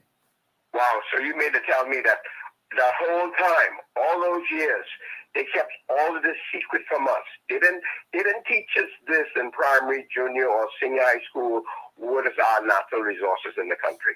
They intentionally not educate the Bahamian people Yes. on our wealth. And that's something that we're going to do. We're going to make sure that our young people are not trained to be servants anymore. You're going to be trained to be an entrepreneur. You're going to be educated about our natural resources, civics, so you know the law, et cetera, et cetera. We're going to change the educational system to benefit our young people so that they can be a different breed coming up.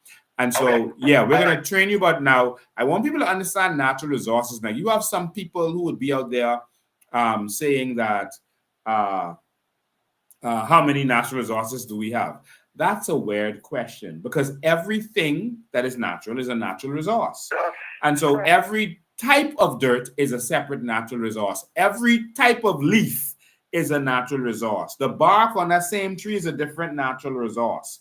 All right, the roots, the rocks, everything natural is a natural resource. So to say, I hear people saying, oh, we have 24 natural resources. No, we don't.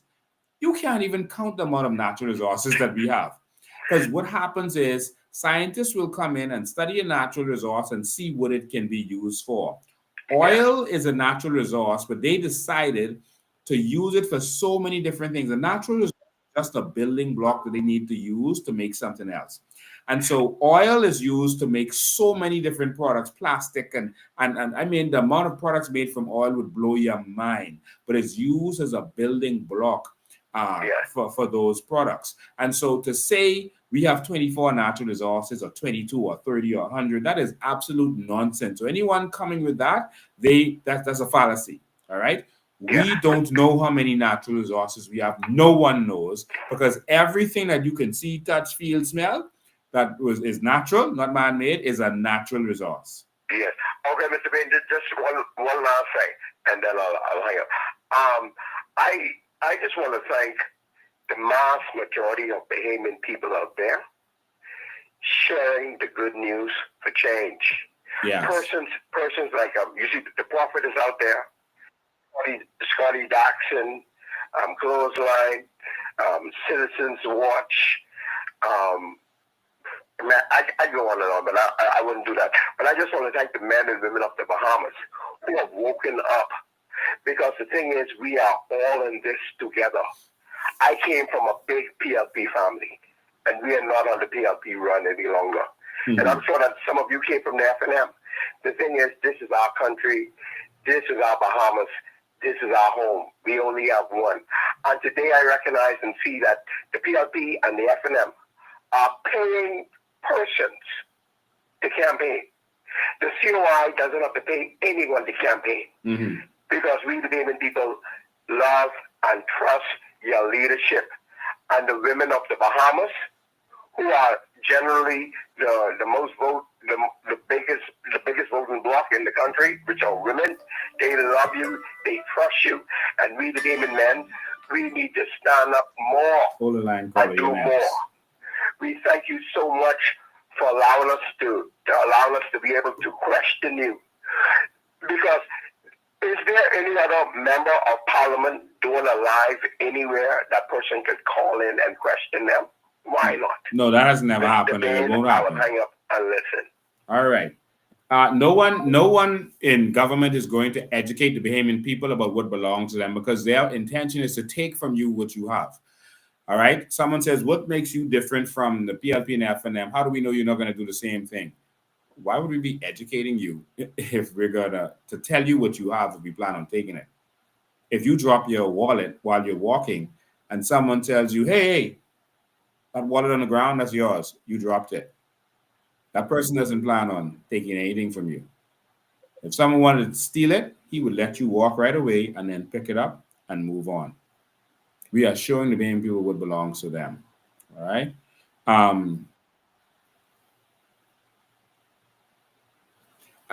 I see an interesting conversation here from this admitted political prostitute.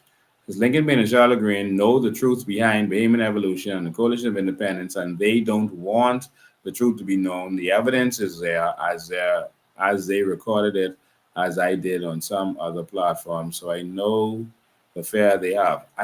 understand what this man is talking about. I don't know why he doesn't just go to the FNM and try to empower his masters.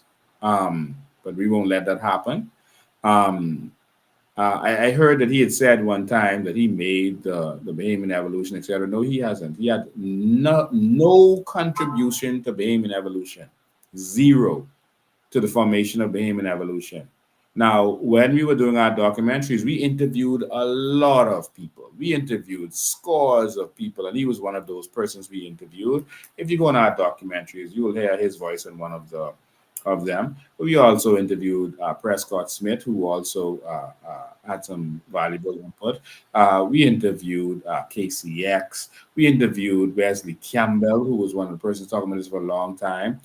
We interviewed Vaughn Miller. We interviewed a lot of people. Us interviewing you does not mean that you started us up.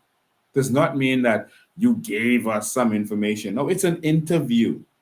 And so if a news station is interviewing you on something, it doesn't mean they don't have the information or know the information, but it's good to get it from someone else. It's an interview. All right. So for this political troll, please stop doing that. If you want attention, the FNM, if they're a big party and if you feel that the COI is not going to win and that the COI isn't relevant, why are you all focusing on us so much? Go focus on the FNM. The fact that all of these trolls, and they have trolls who just talk about the COI every day, and that's because they fear we're going to win. Because if you didn't fear that they're going to win, you wouldn't even be talking about them. When Junkanoo is coming up, no one talks about how Colors is going to win the category. No one fears them. No one fears the Sting. No one talks about how the Sting ain't ready. They could never win. The Sting will never win the A category. Because that would be a silly conversation. But every day they're the COI will never win a seat in this. If you feel that's the case, why are you even talking about it? You're talking about it because you actually fear that the COI is going to win. That's it. But we want you to keep giving us free publicity and keep talking about us, man. All right. So, but I just want our people to realize that the fact that they're talking about us every day is because they fear us. There's no one in the Bahamas who fears walking out of their door and being attacked by a lion. You'd be crazy to be talking about that or focusing on that or waking up every day talking about a lion and how they could attack you. I decree and I declare that when I walk out this door, no alligators will attack me. No, you don't talk about stuff that you don't feel is not going to happen. Now, the fact that you fear it could happen is why you keep talking about it. Ladies and gentlemen, I think this has been another informative one. Oh, God. I'm just entertained with this political troll tonight. He says, the people have spoken to the COI viability multiple times already. Yeah, it's not the COI's viability. They were deceived by the PLP and FNM. That's what they were. And so that's simple. How many times did Michael Pintard lose elections before he finally won under a wave under Minutes?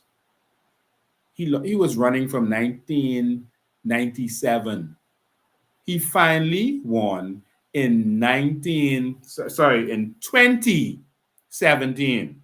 That's 20 years before Pintard was able to win his seat. 20 whole years. The man is in his 60s now. Pintard ran in 1997, if I'm correct. 20 years. Did that speak to his viability? You're pushing him now. Dwayne Sands ran in 3 or 4 elections before he was able to finally win under that wave with Minutes in 17.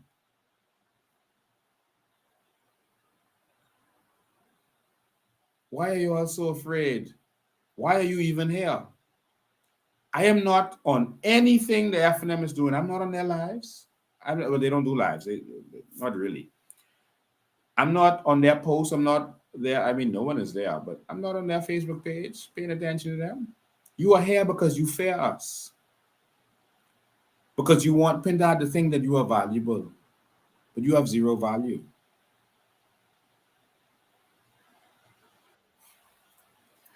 I know one thing, C. Allen Johnson, and I know you know this too. I am not going to sit back and let a crackhead run our country. And I don't say that to insult anyone. I say that because that's a reality. I ain't going to sit down and allow that to happen.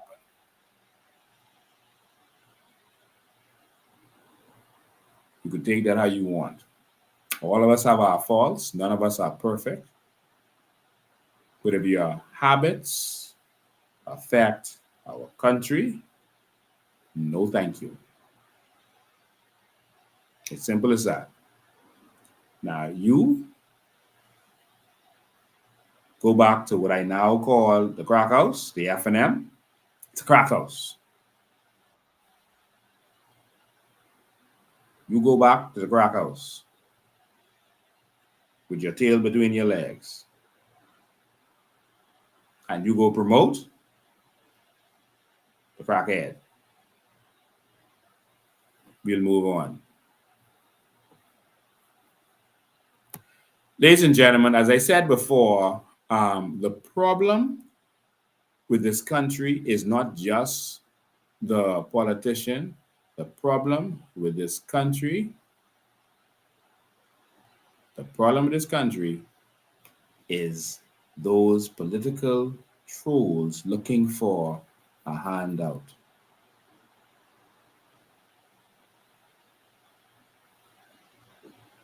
So that was just a sampling of what is going on. All right. A sampling is what is going on in this country with the FNM and how they have affected us. All right. So, ladies and gentlemen, we're going to get major attacks from the crack house on Marquis Street. All right. We're going to get major attacks from the crack house on Marquis Street. They're going to talk about a case that I have, like any of them have not been involved in cases. Lawsuits is a part of doing business. Every businessman has a lawsuit. And if I lose, I lose. It's just a big deal. I see some of them saying that I was convicted.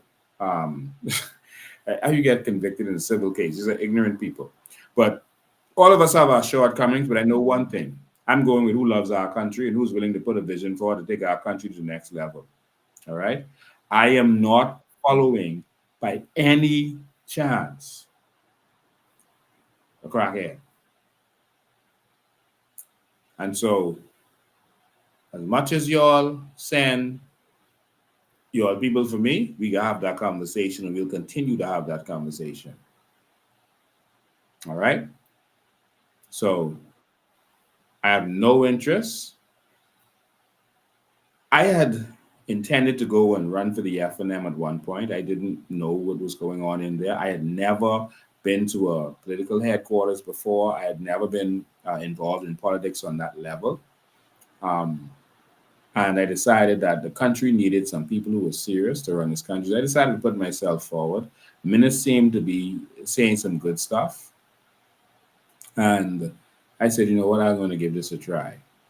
When I realized that Minnis was corrupt, when he decided to bring Wenwood Wells from the PLP, I stood up against him. And I told everyone that he was going to be corrupt. And no one listened. They thought, well, Lincoln only feeling a certain type of way. I stand on principle.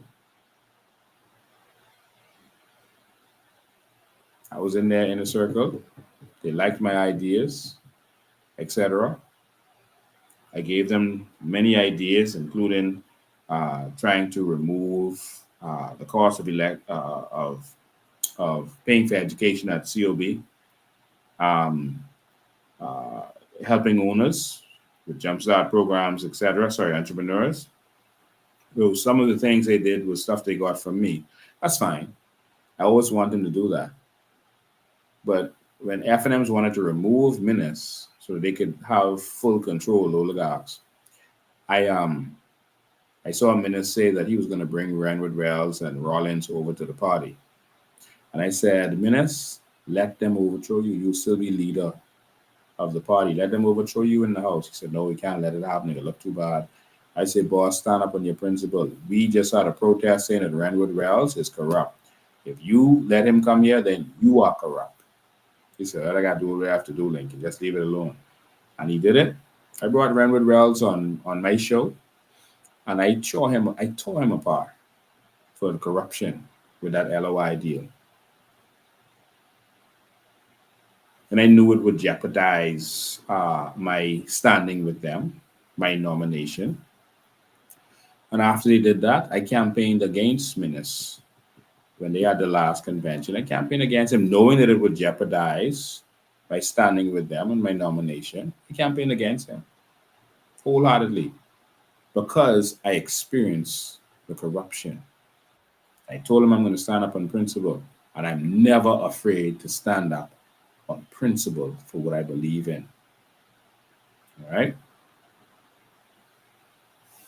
And so we'll continue with that. Someone says, make sure you have credible candidates. Yes, if you've been looking at the candidates, go on our website, you'll see some of them. We have credible candidates. These are educated persons that we have put forward. We are tired of the same old names. People look for names, and then they get disappointed every time. It doesn't matter who the candidate and the FNM and PLP are. They are in a corrupt system. And I have to take time in another life to show you how politics works in this country. Politics is an investment. So political contributions in this country they're not funding you because they support you and they believe in what you believe in. That's an investment. They're actually giving you money. They say, okay, we're going to give you this $1 million for your campaign. In your manifesto, you have to pump that money back to us, and you have to give us contracts back to pay for that money we gave you. That's what they do. That's investment. It ain't that the PLP or FNM have any money, because after the election, they're always in debt. But the money they get is an investment that they have to pay back those persons who gave them the money. That's how it works. They are based on corruption, and they can only do what the people who give them the money say that they can do. That's why the country doesn't move forward. Because those persons are only going to do what they're interested in. We need a country that's interested in just growth. Vision 2030 is coming. Be ready. Be ready. Be ready. It's time for change. All right?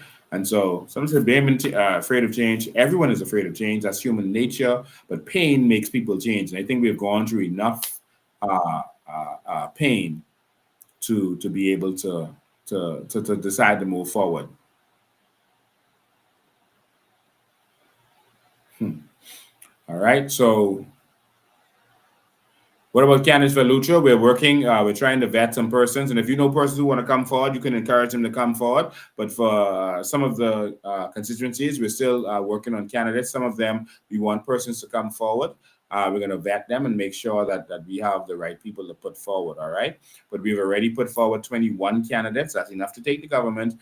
And we have some more that we're going to release at the same time that we have Vision 2030 launch on the same day. And we're going to release our shadow ministers, etc., to get out there and touch his Bahamas and touch on the different things. And so we're going to make sure that we have 39 candidates, or how much ever we need to move forward. But we will go with who comes if they qualify. All right? So if you know someone that you think should put themselves forward to take us into New Bahamas, you're welcome to send them forward. They can go on our website and see the application. All right? All right. So God bless you all. I appreciate you all. It's time for the New Bahamas. We are definitely going to leave you, as we sometimes do, with some videos to remind you that all of this is possible. It's happening in other countries right now. That what we have is so valuable.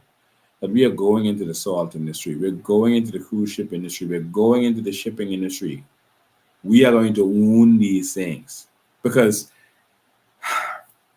what they've been doing ain't working. That's why they got to keep collecting more and more tax. We are just living on debt. Debt. What we need is more income as a nation. And every country that was poor but is now wealthy, like Dubai, Qatar, etc., they went into businesses and made income. Oh, God. We just need to change our thinking. Watch this nice video. I think this was by KCX. And I'm going to see you next Sunday. But ladies and gentlemen, I cannot accept as much cause as I was accepting before. I know that you're in serious situations, but we got to prepare this country for the new Bahamas. And so you're going to see, first you're going to see the video of the promo for Vision 2025. And I want you to watch this video on salt by KCX, someone who really loved this country. Ladies and gentlemen. Oh, don't forget a dollar drive. Many of you weren't on here when we made the announcements. We have a dollar drive in the weekend. Stay tuned on my Facebook page for advertisements. See you next time.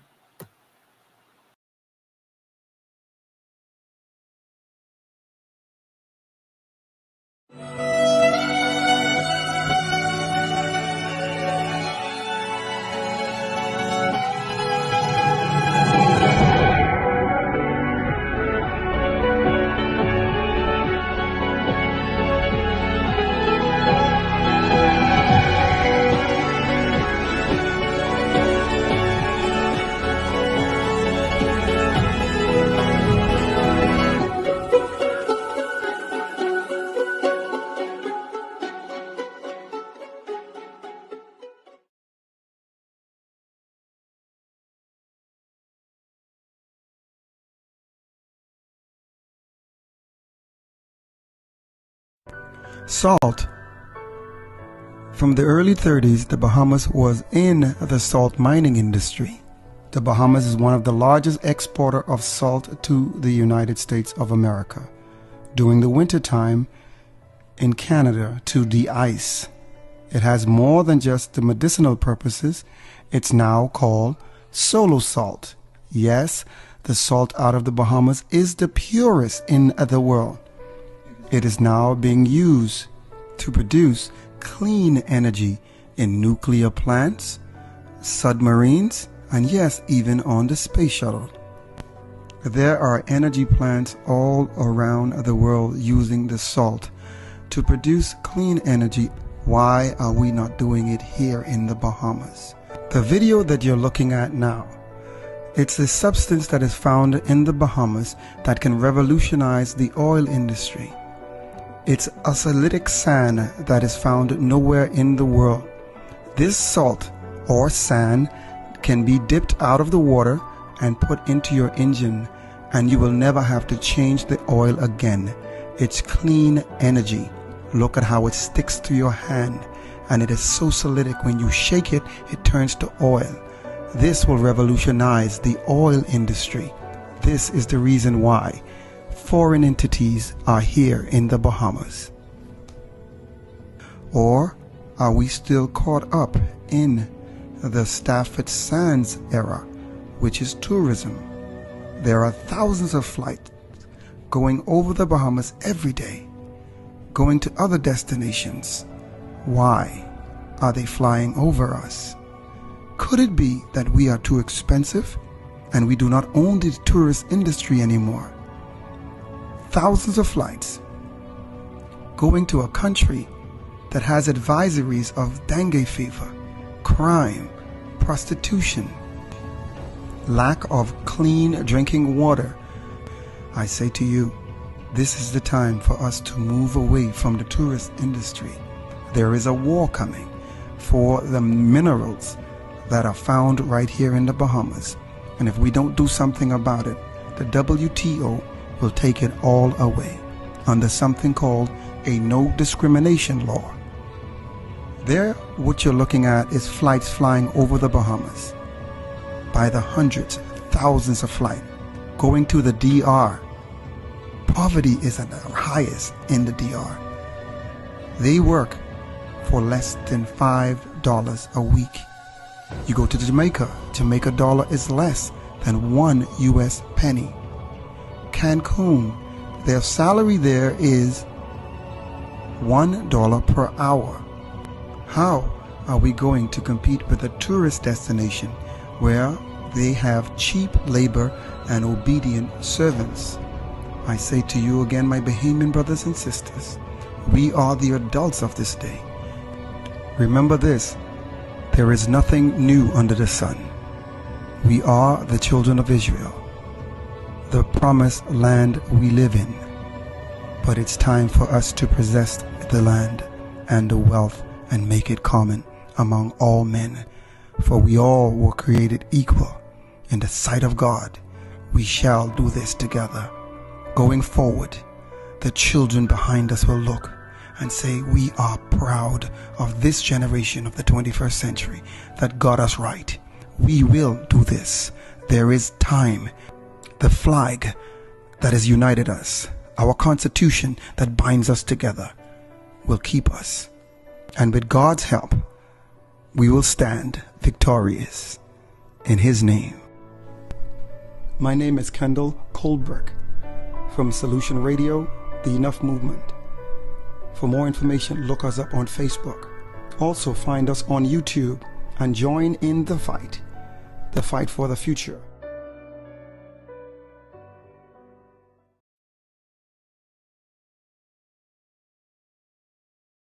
And I start with a document released by Tenneco. It's a Tenneco 1986 internal report. States that the oil projections in the Bahamas are anywhere from 4 billion to 17 billion barrels.